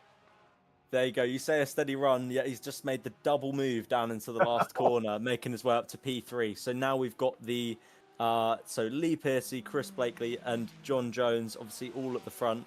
Lee and Rich Taylor all making their way through, as well as Chris Blakely. So right from the back all the way to the front in just the opening lap. It's going to be an interesting one as Lee tries to catch Chris Blakely now. But John Jones holding his own out at the front, 8 tenths ahead. Poor old Reeve Taylor, I don't know if you saw, I think he knocked into, was it Sam Walton that he knocked off track? Which was a shame because, yeah, I was beginning to have, like, we need to start thinking about driver of the round, and one of the places that my head was going was thinking how well Reeve had done on his first one, but that's kind of taken a few brownie points off of him there. You know, part of the learning experience for him. I'm not going to criticise him for that at all because it is going to happen. But we'll see how he does with the rest of this. He's in P5 at the moment. Rich Hayden ahead of him. Chris Blakey now the leader from John Jones. John doing a grand job here, as he did in race number 1, defending from Reeve and having good, clean racing with Reeve all the way through that one. So if John Jones gets a strong finish here, he could possibly be driver of the round as well, as could the car that we're looking at, which is Lee Pearcey, up into P3. And by far the strongest round that we've seen from Lee. You heard from him in the qualifying interviews that we believe this is his first VRRC pole position. And maybe this is going to be, maybe he's going to do a Chris Blakey this weekend and perhaps get a double. We'll see how it pans out. He's going to try and close down on Rich Hayden. Rich about to get involved with John Jones and looks around the Porsche. Remember, the Ferrari seems to be the car to have here. Rich Hayden biding his time. Well, not biding his time, but wanting to pick his moment carefully and appropriately to make the move cleanly for P2. Here he goes, Matt. There he goes, round the outside. He's going to try and get late on the brakes. He's absolutely done it. Just makes it stick. Rich Hayden having a nibble as well, unfortunately overshooting it, but he's lining up for a run down to turn 1. Unfortunately for Lee Pearcey, he's lost out about 1.4 seconds on that lap alone. So he's got quite a bit of time to make up on Chris Blakely. However, with his pace from race 1, I believe he could have a shot at it. And Rich Hayden makes his move now into turn 1. Nice and close to Lee Pearcey there. So having a nice sniff of the rear bumper there. The two Ferraris cutting their way through, and now they've got a bit of time to make up. So this is where that teamwork element needs to come in. Unfortunately, in racing, there aren't really any teammates, but sometimes on track, you do find yourself working with other cars to try and close down a gap. So 2.2 seconds to go. Hopefully they can make something of it. It's an interesting perspective, isn't it, about teammates, you know, and sometimes even in the very highest level of our sport in F1, you get drivers that won't take team orders. And, you know, ultimately racing is about, for most people, it's like taking money to the table, isn't it, and paying for it. So why would you let your teammate do something when you're paying for the experience of being in there? But at this stage of the race, there's a good argument to say that the two Ferraris should possibly work together, unless Rich is in the situation he was in race 1, which is that he couldn't keep pace with Lee Pearcey, and Lee was just getting his head down. And this is a different race for Lee, isn't it? Because he's got that thing that you were talking about in race 1 with us, Matt, and that's that he's got the character chase, I think you were calling it. And yeah, the character he's chasing is the race leader, so he's got that nice extra focus. He's the hunter, isn't he, at the moment? Absolutely, he's hunting down Chris Blakely. He's got that car to follow, so he'll, as that car gets bigger in his vision, he'll just see that he's closing that gap, which is, it's such a motivating factor for you as a driver. You just see the physical results of your work, and you know that within a couple of laps you'll have them at that pace. But it's still, you know, still a difficult game to play, as you said about working with teammates. Hoping that he's not going to be under attack from Rich Hayden as well. It's quite a lot of pressure being stuck between two cars in the lead pack, because whilst you're attacking, you're obviously having to think about defence as well. But he's closed down by about a second on that lap. So one more, maybe two more laps, and I think we'll have a bit of a battle for the lead, just so long as he doesn't hold himself up and let Rich Hayden have an attack on Lee as well. Yeah, it's going to be interesting to see how that pans out. Thomas Potter has gone past John Jones. I always get confused. When you see the two cars together, it's very clear which one is Thomas Potter and which one is John, but sometimes the black and turquoise is confusing if you're looking at something in the distance. John has less turquoise on his car, and Thomas Potter is through. Andy Carroll we saw make the pass earlier on as well, up into 4th place, somewhere adrift of Rich Hayden, Lee Pearcey and Chris Blakey, our race leader at the minute. Thomas will be, I think, targeting another podium here, maybe the best that he can hope for, but a long way adrift of Chris Blakey, who is the leading Porsche in this one, and Chris kind of deserves this after the ill fortune that he had in race number 1. But Pearcey, as Matt described, starting to close up now, and you know, we're not even at 10 minutes into the race yet, and Pearcey, who was on pole position, therefore started right at the back of the race, is running well, closing in. He's got a little bit of breathing space over Rich Hayden in 3rd. So I think Lee Pearcey very much the driver who's getting the most out of car and circuit thus far this evening. There is Rich with the red trim, still trying to close in, so it could be another podium for Rich.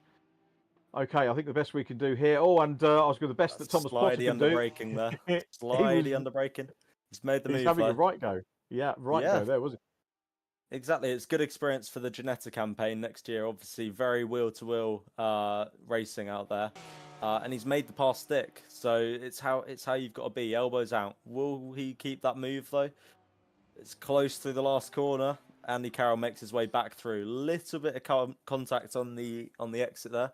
And that's just a drag race to turn 1. It's been very odd this evening not having had a chance to have a natter with Andy Carroll yet. Normally he's on the podium either in qualifying or in the race, but we haven't seen that thus far. But he's having a good race for sure with Thomas Potter. Nips back down on the inside, so Thomas with more work to try and do. It wasn't a Thomas excuse, but you did hear him saying he hasn't done as much practice on this track as he's done in previous rounds, because he was very much focused on getting bedded into the official mini championship which started last night, and he had a good round there, but he's back on the inside. There we go, he's back through. So obviously he's coming from that front wheel drive background straight into a rear wheel drive car. Quite hard to adapt to with the speed difference and obviously the way the car delivers the power, but at the end of the day it's the same style of overtaking. Down the inside, nice and late on the brakes, and blocking that apex on the inside, and he's made a lovely clean move there. Hopefully now he can just keep pulling away, but I'm sure Andy Carroll won't let him out of his sights.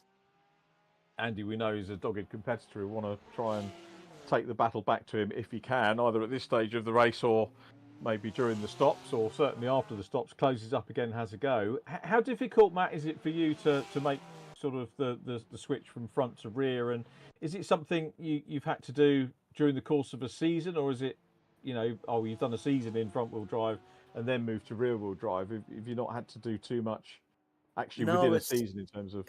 It's very interesting. I spent the whole of my life in go-karts, obviously rear-wheel drive, and then Formula V for 2 years.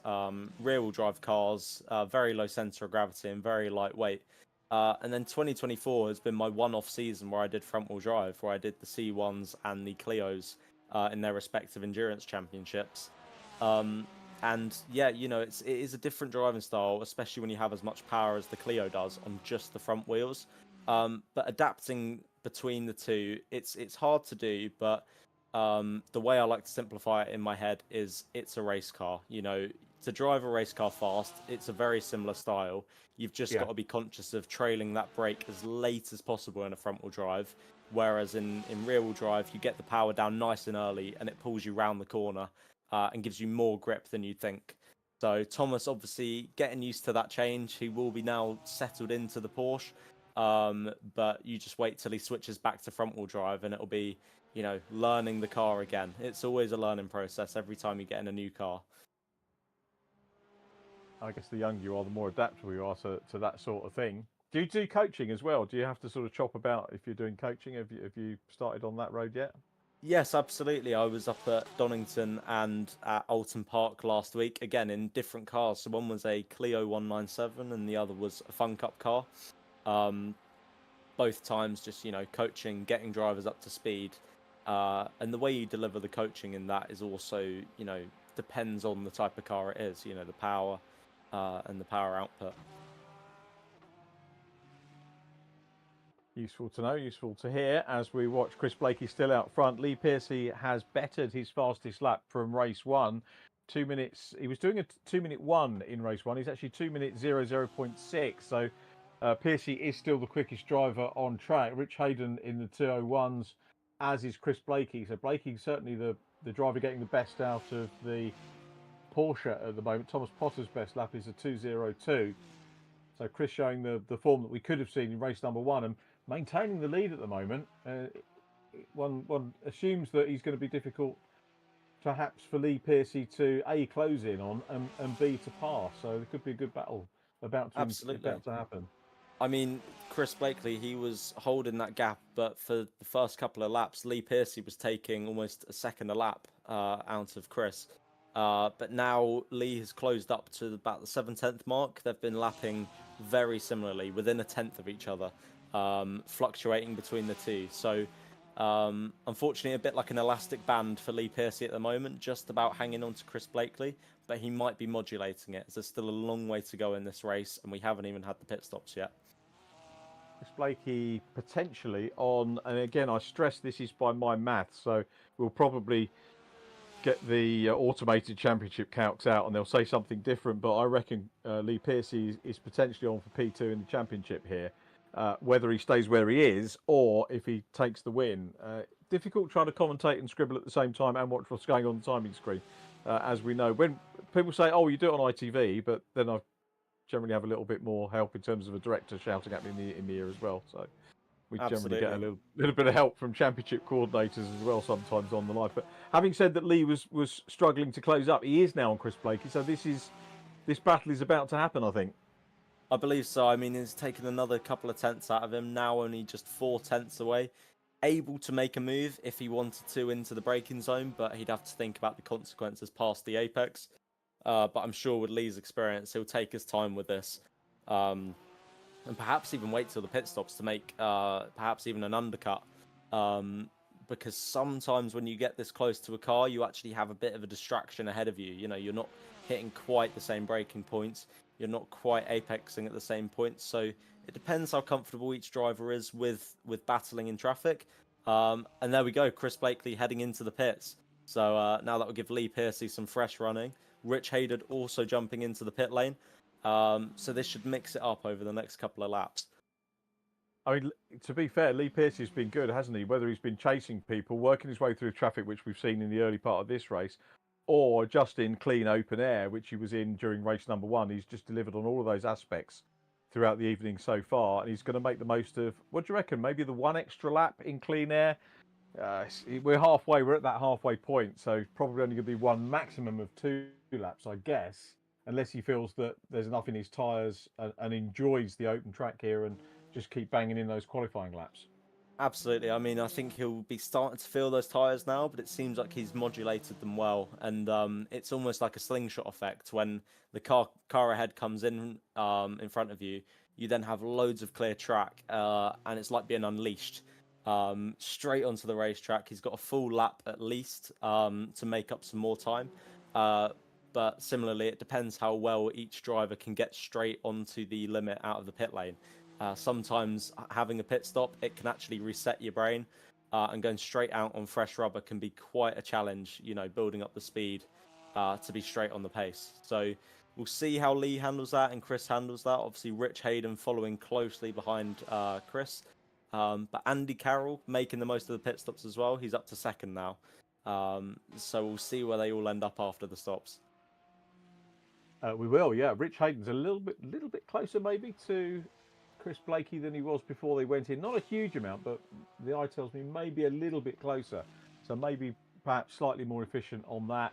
And we're going to see when Lee Pearcey is actually now in the pits as well, where they come out relative to each other, whether there is a pass in the pits, which would be very Formula One and appropriate given where we are, even though it's a few years since we've had a GP here, as track cam gets bombed by our pre-pit stop race leader, Chris Blakey, still out front. And as I say, a really good effort to recover from his shenanigans in race number 1.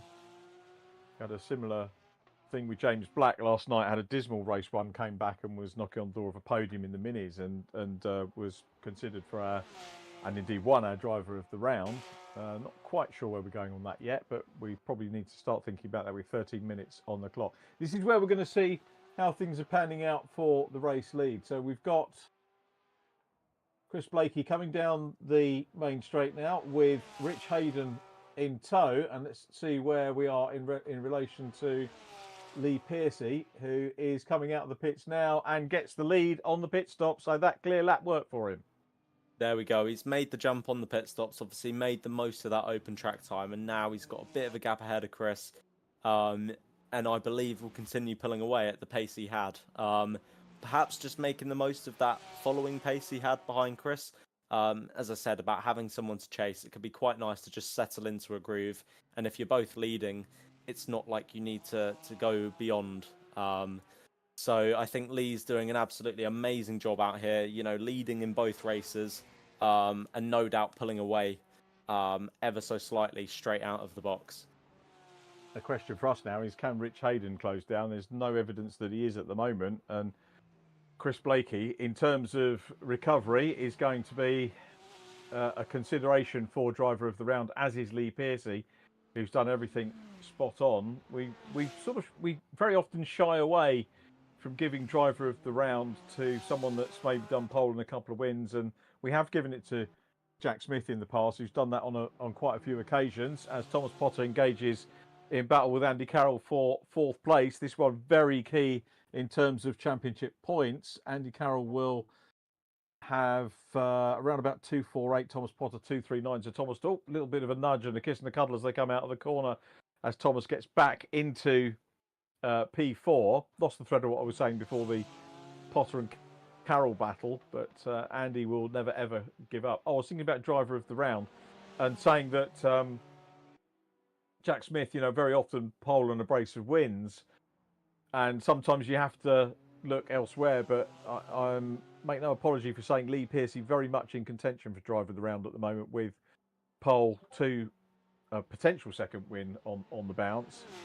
But also, Chris Blakey's had a terrific recovery from race 1, and would certainly be, if he's not driver of the round, he's going to be mentioned in dispatches. And also Reeve Taylor for his performance in race number 1. Great racing, along with John Jones, who would be mentioned in dispatches as well. So difficult choice, but we'll make our decision before the end of the race. We've still got a third of this one to go, and it's Lee Pearcey out front from Chris Blakey in 2nd, who lost out on the pit stops, but punching above his weight here, I would say, with the Porsche at the moment between the 2 Ferraris. Rich Hayden is in 3rd position. Thomas Potter still in 4th, and getting some decent points in 4th place, 16 seconds down on Rich Hayden at the moment, but still with the attention of Andy Carroll. So Potter and Carroll still very much enjoying their race as they did in race number 1. Absolutely. I think Chris Blakely and Reeve Taylor both showing their pace in their respective races. And obviously, having their own race. Chris all the way up to 2nd in this one from the back, showing a complete turnaround. But I think Lee Pearcey, having had it all I was going to say weekend. We're all so used to the weekend formats of racing. But for both of the races, Lee Pearcey absolutely dominating at the moment. But I would not want to put the curse of the commentator on my first ever time commentating. So we'll let Lee Pearcey keep cracking on with it. We've still got 9 minutes remaining, and Chris Blakely is not letting him out of his sights. Yeah, you make a good point there. He's actually, I think he's probably closed up. We're coming up towards the end of Lee Pearcey's first flying lap post-stop, and it's going to be interesting to see what his and Chris Blakey's times are going to be at the end of this lap. So we wait for them to go across the line. Lee's last one was a 2:33, obviously, with the stop. That's a 2:01.335. And indeed, Chris Blakey is quicker, a 2:01.311. So he's closing up. Not enough to challenge at the moment, but if Lee is aware of times, that might just get into his head a little bit. And that's the last thing you want, isn't it, as a leading driver? Absolutely. The lead driver, I mean, the ideal scenario is you can just crack on and you see the car disappearing from view. But when you see that car coming closer and closer every lap, even if it's just a little bit, you notice it. And it's just whether Lee can deal with that pressure. He's got 8 minutes, and at that rate, it would be very hard for Chris to close. But with 1 or 2 small mistakes, Chris could definitely be in with a shot. It's all a pressure game in motorsport on handling the pressure. So both drivers will be absolutely on the limit, trying to gain on one another. And we see Chris Blakely take another 10th, maybe 2 tenths out throughout the lap. So he's slowly bringing that time down. It's just whether he can put all of those laps together and bring the battle to Lee Pearcey. We're having a little look at Thomas Potter, and I think our director Steve rightly picking up on the fact that Thomas is lapping on a similar pace to the race leaders at the moment. His previous one, spinner for Rich Hayden. Yeah, there we go. A Hayden gyration, but gets it going again in front of. Well, he probably won't be aware, or maybe he will, that Thomas Potter was lapping on lead pace as well. This gives Thomas a little bit of a hope that he might be able to get another podium, because if you have one spin, the chances are you might well get another one. But What that problem was, I don't know. As we get this wonderful shot there again that Steve picks out to show us the gap, at the moment behind Thomas Potter to Andy Carroll. Andy Carroll's not an issue at the moment, but it also the previous shot showing us that there was a fair gap that Rich Hayden still has in hand to maybe complete the podium. So it's Piercy from Blakey in P2 and then Rich Hayden third. Here is our fourth driver, Thomas Potter, as we said, on lead driver pace, which is no mean feat at the moment as he goes down into the final turn again. We've got 6 minutes 41 on the clock. So round about, I reckon we've got probably 4 more laps to go with Piercy still out front. I think Thomas Potter is putting in some amazing laps at the moment, matching the leaders. But Chris Blakely has just set a 2:09, taking even more time out of Lee Piercy. But with Thomas Potter's pace, it just goes to show that with that bum and seat time, you know, getting the laps in and getting comfortable with the car, he can be up there with the lead drivers in terms of times. Unfortunately, it just hasn't made it work in this race, but it's still 6 minutes to go, so about 4 more laps remaining, and maybe Thomas can challenge for a podium again. He may well do that, as Lee Piercy will be looking in his mirrors at Chris Blakey here, who is edging up towards him at the moment. So Blakey in P2, as you said, Matt, just dipping into the below the 2:01s for the first time. Still not as quick on the best lap than Lee Piercy. Lee's best lap 0.3 quicker, but it's not about individual laps. It's about building it lap on lap, and that's exactly what Blakey is doing. The Porsche is reeling in the Ferrari. Make no mistake about that now. The gap visibly coming down, and we've got the chance here of a battle over the last couple of laps. Absolutely. I mean, it feels like that gap's closing down, and I imagine that's intensified from the cockpit for both Lee and for Chris. They'll see both of them closer on track now, and each time one makes a little mistake, that's a mental win for the other driver. So it's a lot of mental battling going on whilst they focus on the driving.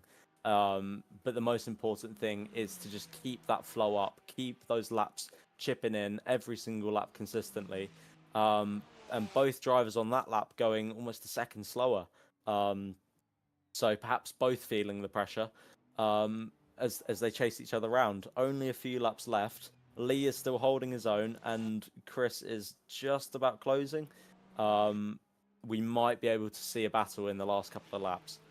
We may well see that, and Chris Blakey, of course, did the double last weekend, winning race 1 from the man who is in front of him at the moment. Lee Piercy took P2 in the first race last week, with Lee Piercy in second. Lee took third in race 2. Thomas Potter was runner-up last week at Zandvoort. So we've seen a lot of consistency from these guys, but Chris Blakey's the man who got that double.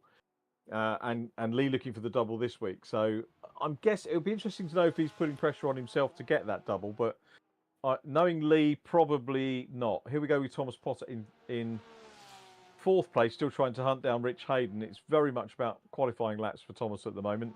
Rich not quite in view. 11 seconds down at the moment, Thomas Potter from Rich Hayden. So he could afford that luxury of having that gyration earlier on. This is where he had that moment and clears it satisfactorily this time with 3 minutes 26 on the clock. So it's a Piercy, Blakey, Hayden podium at the moment, with our podium finisher from race 1, Thomas Potter, who was third. He's now in fourth in this one as we edge toward the closing stages of our World Endurance League.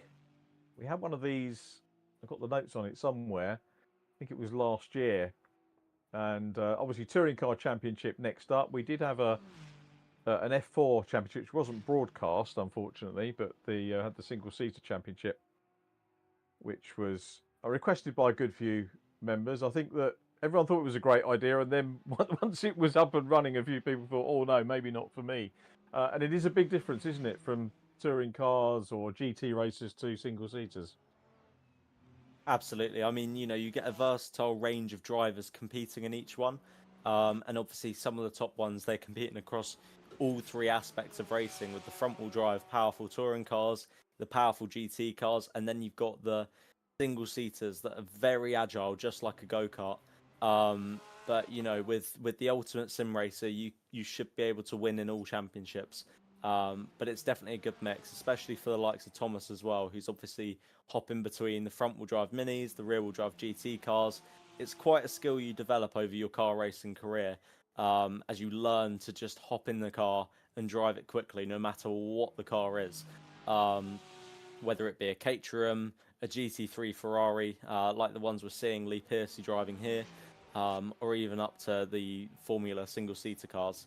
But Chris Blakely has closed in significantly on this last lap. He's closed to just 8/10, and at that rate, he may be in with a shot on this probably last lap, I believe, Richard. Yeah, I'm just trying to work out whereabouts they are on track and how the time is going to get. It was going to be nip and tuck, wasn't it, with about 4 to go, as to whether it was going to be 3 or 4 laps that were going. Chris Blakey, our reigning single-seater champion, by the way, won the VRRC F4 Championship that I was telling you about. So no slouch in anything is Chris Blakey. Very consistent, very fast as well, and still chasing Lee Piercy, who's looking for the double here as we head towards the end of our championship. So it's going to be, I think they're going to squeeze another lap out of this, aren't they? Yeah, just about. They go. Yep. Just about 25 seconds left, and they're making their way across the line. So onto the final lap now. Chris Blakely following Lee Piercy in his wheel tracks, exactly a second between them. We'll see how much Chris can take out of him, but I reckon a second is quite a task in one lap. Lee Piercy would have been quite happy to have taken the checkered flag there and then, I suspect.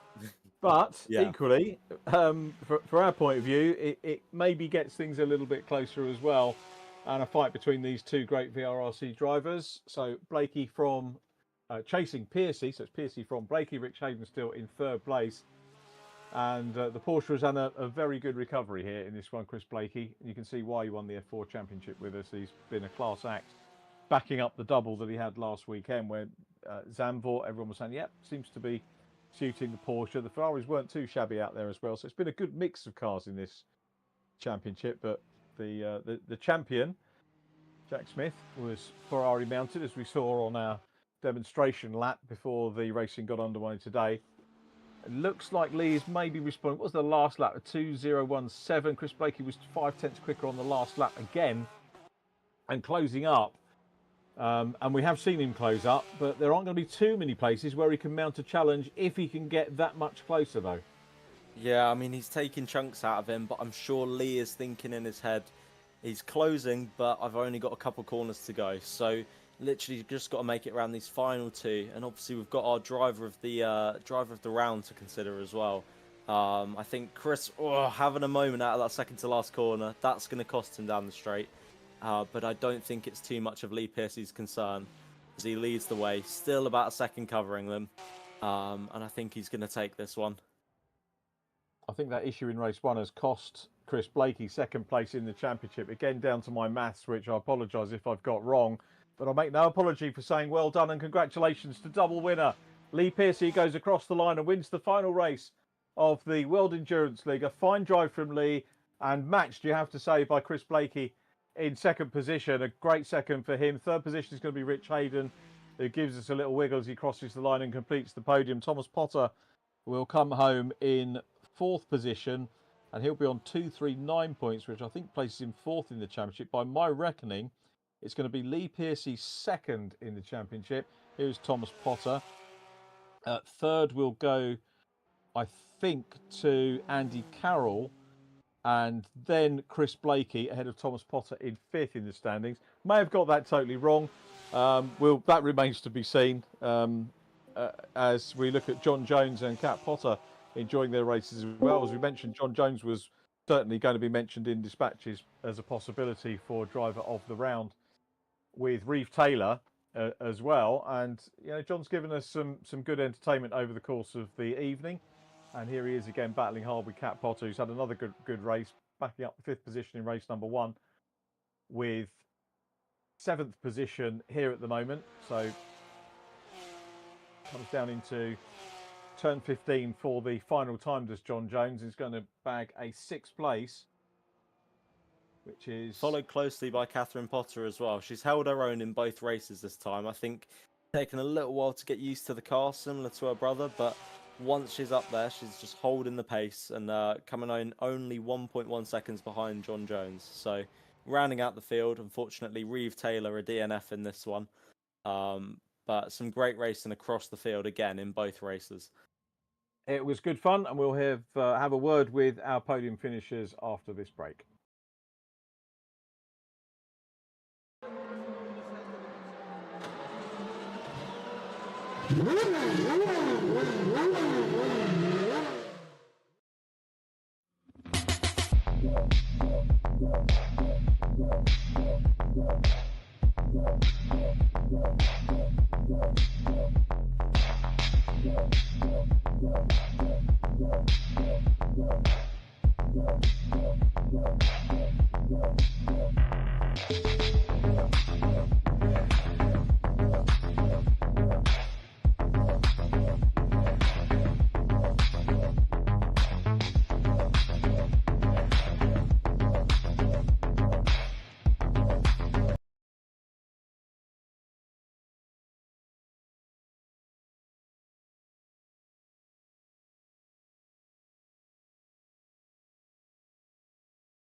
So, apologies if you witnessed a glitch, but we're still very much here. I haven't mentioned the race against Dementia, which we're supporting, and absolute pleasure to be able to promote that. And it's Sir Jackie Stewart's charity, as we've mentioned before, and I hadn't given it a shout out either last night or tonight, but any support you can give to that, greatly appreciated. And it's the initiative of the man who finished in third position, and another race. There was a little Hayden gyration which we were going to talk about. So well done, Rich, on P3. What happened when you had the moment? Oh, you caught that, did you? I went into the hairpin in second gear. I should have been in first. Knocked it down to first on the exit, spun the wheels up, and did a pirouette. So totally my fault. But such was the lead. I mean, we were wondering whether Thomas was going to suddenly get involved, but I think you still had 10 seconds on him, so it didn't really do too much damage, did it? No, I was I kept my eye on that distance, but I was pretty comfortable once I got back underway. It was just a momentary lapse of concentration, to be honest with you. So my fault. Managed to save it, but I just couldn't keep up with those boys. They were too quick for me. As an organizer, I mean, you can't breathe a sigh of relief that the championship's done. I mean, I guess you might reflect on, it was a good one. It has been a good series. We've enjoyed it, but you go straight into the next one, not the next one, the next two. Yes, yeah. It doesn't stop, does it? So yeah, we're continuing on a Tuesday night with the mini challenge. Got a few more entries for that as well. 2 more today, and it looks like I've got another 2 coming on. So we shall have some more cars on the grid. Sim lads or real boys? Mix of both. We've got Lewis Stannard, who's Fiesta Juniors, I think. And another driver, I've forgotten his name, Zach, who's racing in doing a round in mini challenge this year for a full season in 26, and a couple of other drivers as well I've noticed have messaged me while I've been racing. So hopefully we'll get a few more on the grid. We'll get up into our mid-20s for that. And then on the 16th, we've got the touring car head-to-head starting as well. So yeah, it's that starts on Wednesday night. So we're Tuesday, Wednesday nights every week from the 16th of July. So yeah, it's keeping me busy. Have you got co-coms for touring? So I'm going off piste a little bit. Have you got co-coms for Scott as well, or We haven't actually. No, we haven't. To be honest, I haven't even thought about that yet, mate. So it was really good. Again, apologies to our viewers and listeners that are on this, but everybody we've had is going to be very welcome back and done a great job. We've got a nice pool of people and Matt Hyde is in addition to that. Really good, insightful comments from Matt today, and good practice for you, Matt, to get in the box sometime and maybe do some broadcast stuff as well, we hope. But everyone we've had has been great. Whether Becky did 2 with us, didn't she? Becky Aparicio, who did that, and she's available to do other stuff as well. So I think for me, it's one of the nice things getting to work and chat with different people as well, and sort of it helps share the load and also makes it every round a little bit different, I think. And we've had really good quality, haven't we? We've had champions galore come and join us, which is we're very grateful for. So we are very grateful. They've been fantastic and very accommodating. So yeah, that's been really good. So I was actually going to give you a shout about co-coms for touring car, but we'll speak about that later. Okay, yeah, we'll pick up on that. But Rich, anyway, good way to bow out of the Endurance League 3rd place. Well done on that, and we look forward thank to you very much. With you next week. Yeah, can I just say thank you to everybody that's taken part? Obviously, thank you to yourself and all the co-coms that we've had, and Steve for doing his first solo broadcast. Well done, Steve. Few glitches along the way, but we managed to get through it, so well done, and looking forward to carrying on.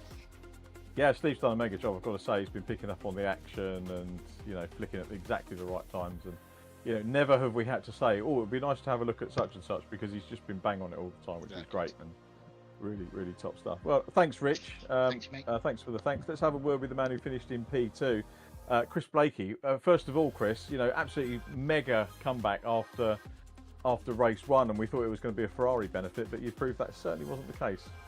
No, I'll hold my hands up. I did a Rich and ran out of fuel in race 1. Just I thought tyres feel good. I'll push for an extra lap, and then in stint 2, I'll just be able to kind of like really hammer them. Didn't even glance at my fuel gauge. Just thought, I just looked at my tyres, and I got through the first couple of corners, and I looked, and I was like, oh, I've got 0.2 of a lap worth of fuel left. So that was not me. So that was all on me. Nothing else. That was a driver error. So yeah. Chris, we need to get you the driver's book of excuses for Christmas, mate. I think, because that's far too honest. Well, there's no point lying. I fluffed up. It is what it is. So, I love the way he said he did a Rich. Did you or did you not do it first? I did. You're right. There we go. So we did a Rich. Well, let's not define me by my one in action. Too late. The other thing is now that Chris Blakey's just given me a line for ITV when somebody runs out of field, say, oh, they've done a Rich Hayden. I look forward to seeing that. Yeah. As we call it in the sim world. Yes. Yeah, the people will be listening going, who knows that? Yeah. Well, maybe there'll be 1 or 2 people that know who I am. But anyway, having got the Rich out of the way, it was a great drive, and I think probably Lee would have liked the flag to come out a lap earlier, because you were getting closer and closer and closer. Very, very good times. And how focused were you on that? Was you could beat him? I didn't know. I thought if there was a chance, he'd just give me, just had a little bit of a mistake, just give me a little bit of something. And we were going back and forth between a gap of 1.7, and I got down to about 0.9 or 0.8 at one point. I was like, all right, here we go. But then I made a mistake, and then he pulled the gap, and that Porsche is just so tail happy going into that last before the second straight. You got the 2 straights, the long sweeping right and the very hard brake. The back end of that just wants to absolutely take off. I'm running so much wing to kind of keep it down. It was it just couldn't do anything about it. You had to be so gentle on the brakes. And going into that last lap, I kind of almost pushed it slightly, and it just it almost lost it. But it was good racing. It was very tense, back and forth. May not have looked at from a kind of a watching perspective, but we're watching the times, just that gap go ever so bigger, ever so smaller. It was great racing. It was really good, and not a bad way to back up your double from last week. So Yes. And I think, where was we going on the championship? I think, Chris, I was just double checking on the point. So I reckon you wind up with 244. So I think that's Fourth. Is it third or fourth? Have a quick look. It's going to be fourth, isn't it? Yep. Yeah, Relegated Thomas. So I think I threw a podium place away in that not finishing that first race. So yeah, actually we said that in race 2. Yeah, we said race 1 probably cost you the third championship. Yes, it did. So still lovely. Onwards and upwards. It was good though. It was a good little series, and not a bad way to back up because you were the F4 champion, which was the last series that we did. Yes, yes. So are you going to be canvassing for another single-seater championship with us?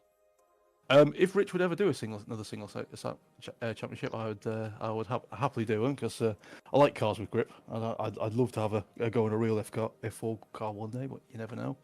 We were talking about doing I was talking to the guy that runs the Formula Ford Super Classic. I think there's only one car that we can use that fits in with their rules, so we could maybe do a one-off sort of, one car thing.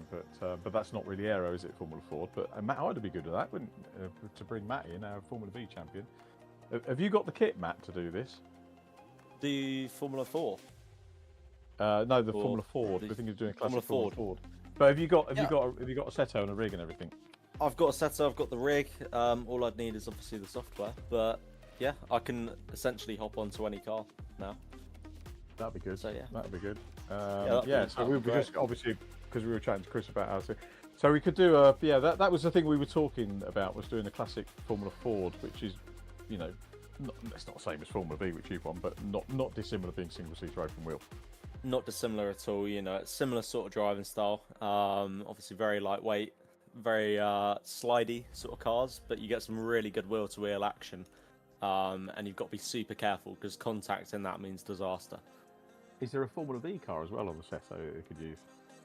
I believe there is. Yes, there is. But unfortunately, I don't think it's like the closest to the UK Formula Vs. I think they're based on like American or something like that. So yeah, these are kind of the hardest thing on stuff like iRacing and the Seto to find the proper version of. But I'm sure there is one or two models we could use.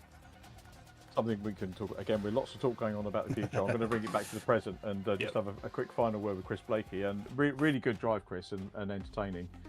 So are you Touring Car Championship or Mini? I can't remember which one you're. Touring Car Championship. Yep. Right, yeah, because you went with us yesterday, were you? Yep. I was watching along. It was, yeah, can't quite make the race. So yeah.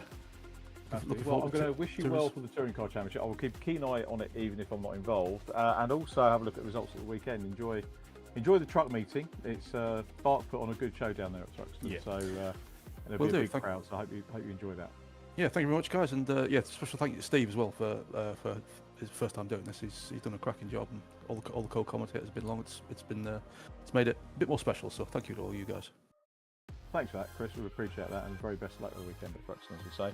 And we get on to our winner, Lee Piercy. Congratulations, Lee. We did the deliberations. We're going to make you driver of the round as well. So Lee Piercy, outright winner, a double pole position, 2 fastest laps, and driver of the round. And I think P2 in the championship probably as well. Thank you very much. I think I just got a message off Andy. I think I've got P2. So yeah, thank you very much. It's very kind of you. It's not been a bad evening. Did you? I don't suppose you were thinking about championship positions coming into it, but the way it's panned out. I was down in 5th coming into tonight. I think, wasn't I? To be fair, I kind of thought, maybe 4th's possible, but yeah. It just goes to show, doesn't it? You never actually in any racing. I mean, that's exactly the same as real world. It can all change. Yeah. With one good performance. And did you feel under threat in that second race? Oh, massively. I couldn't. So I got a really good launch off the line, and then annoyingly I was on the inside into turn 1, and I got backed up, and then there was a lot of contact with the cars on the inside of me going into turn 2. So I just sat on the outside and ended up getting pushed onto the grass and the curb. So I saw Rich and Chris were gone, and I was like, I think we've thrown this. But it's like, stay calm, and then I'm not sure what was Rich's excuse out of his little book of excuses for I don't know, something wrong gear or something, wasn't it? That was my spin later on, but I think I got T-boned by a fast fast Porsche going into one of the corners.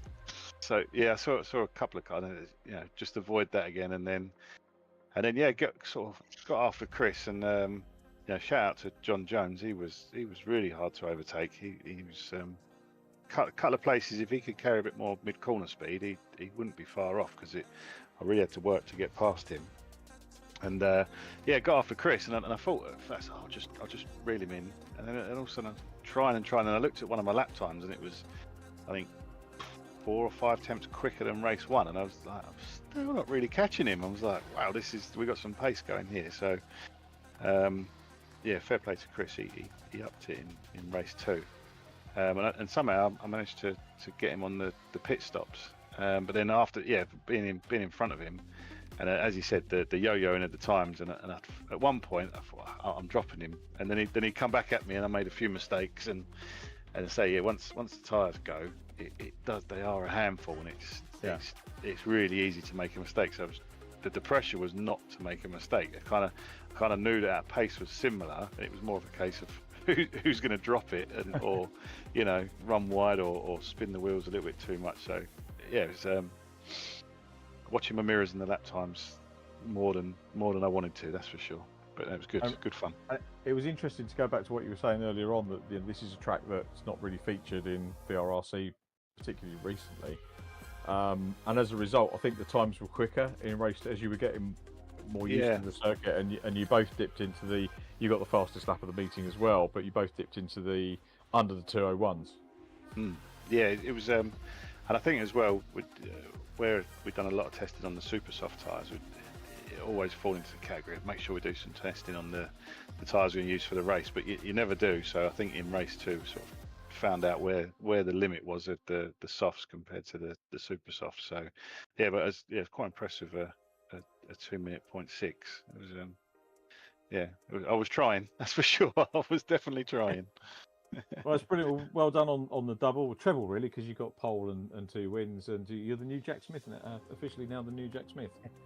Yeah, a bit gutted that him and Ollie are not here. I've beaten him once on VRRC, so that's my only claim to fame so far. But they do set the benchmark, and it's good when they're here to chase them. Hopefully we're getting a bit closer, and Jack's not getting bored, and he'll come back again. I hope so. Looking forward to that. Yeah, but hope they have a nice holiday, and letting us boys have some fun. Yeah, I hope he's been watching it, but at his leisure rather than on the exact time. So anyway, Lee Pearcey, very well done, mate. Congratulations, superb evening, drive of the round. A little shout out to the Pearcey fan club. They've renamed me Ernie because of my new electric van. So apparently I've got the fastest milk float in the West. And since I've had that, I've been doing all right. So apparently the milk float is my new race vehicle. But shout out to Toto, Mandy, Daniel, and Drew watching tonight. They always watch, and glad to have their support. They didn't have their name on the car this time, so sorry to City Plumbing and Heating. We'll make sure it's on the next car. But they appreciate their support and the stick that I get from them. Nice one. Well, thanks to them for watching and supporting you, and we'll catch up with you in a later round in the very near future, Lee. So well done again. And, thank you for all your efforts and all you do with the commentary. It's great. So thank you very much. That's very kind of you. Thanks for that, Lee Pearcey. So well done, Lee. I think there's the more points you get in the championship, there's raffles and things to be done. Rich, that will be sorted out over the next period. Yes, it surely will. I will be updating the spreadsheet with the amount of tickets everybody's got, and then over the next week or so we'll do a prize draw and start handing out some prizes. That'll be good. Jack Smith taking the title with 301 points. Lee Pearcey, who we just heard from, appropriately getting second position on the night, and takes 252. 4 points clear of Andy Carroll, who finishes third in the championship. Chris Blakey fourth.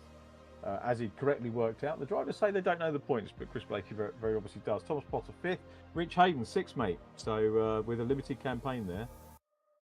Pretty pleased with that. Alex Walker 7th. John Jones, as I say, we mentioned John in dispatches for a possible driver of the round in this one. He did very well. Cat Potter 9th in the championship. Paul Laramie wraps up our top 10. And that's it from the World Endurance League. Massive thanks to everyone, as Rich said, for taking part. I hope you've enjoyed it. We're looking forward to the World Touring Car head-to-head. As I said, I can't do two nights a week, unfortunately, on this. So your lead commentator for that will be Scott Woodwiss, who's already joined us for a couple of occasions on the World Endurance League. And if you can join us on a Tuesday night, we'd love your company on the Mini Championship, which I'll be continuing with over the next 6 weeks. And our co-commentator on the Minis, I didn't mention it last night, but we've got Albert Webster. So, you know, God knows what Albert's going to be like next week. He's a complete nightmare at the track, so it's going to be interesting to hear what he's like. If you don't know Albert Webster, he's Maggie Webster's brother, and we like to make out that Maggie is more famous than Albert. So we'll have plenty of that next week. Our co-commentator this week, Matt Hyde, definitely have you back. Matt, thanks so much for your insight. It's been really, really good. And I hope we can tempt you either to join us in racing at some point. If not, then we'd love to have you back in the comments box again. How have you found it? Thank you, Richard. It's been very strange to be on the other side of racing, and obviously I'd like to say a massive thank you to yourself and all commentators out there, really, because it's harder than it looks, guys. That's all I'll say. But it's been a pleasure to be on the other side, obviously give insights and hear a lot about obviously, you know, commentating from someone who's so experienced as yourself. So I think, as I say, I'd love to come back, whether I'm racing or commentating. Maybe I could even do both. I could commentate from my own car, but I might be a bit biased to myself in that one. Deservedly so as a champion. So yeah, Matt, thanks ever so much. Thank you very much, guys. The team, be good. We'll see you soon on track in the Fun Cup, which I'm looking forward to doing at Croft in a couple of weeks. I know you're not making that one, but we'll catch up at Donington. Absolutely. Real. That is it from us. I've overrun a little bit. Thanks again to Steve for doing all the direction, a super job. And we'll see you hopefully next Tuesday. So thank you for watching. Be nice to each other. That's the important message, of course. And we'll see you again soon. Bye for now.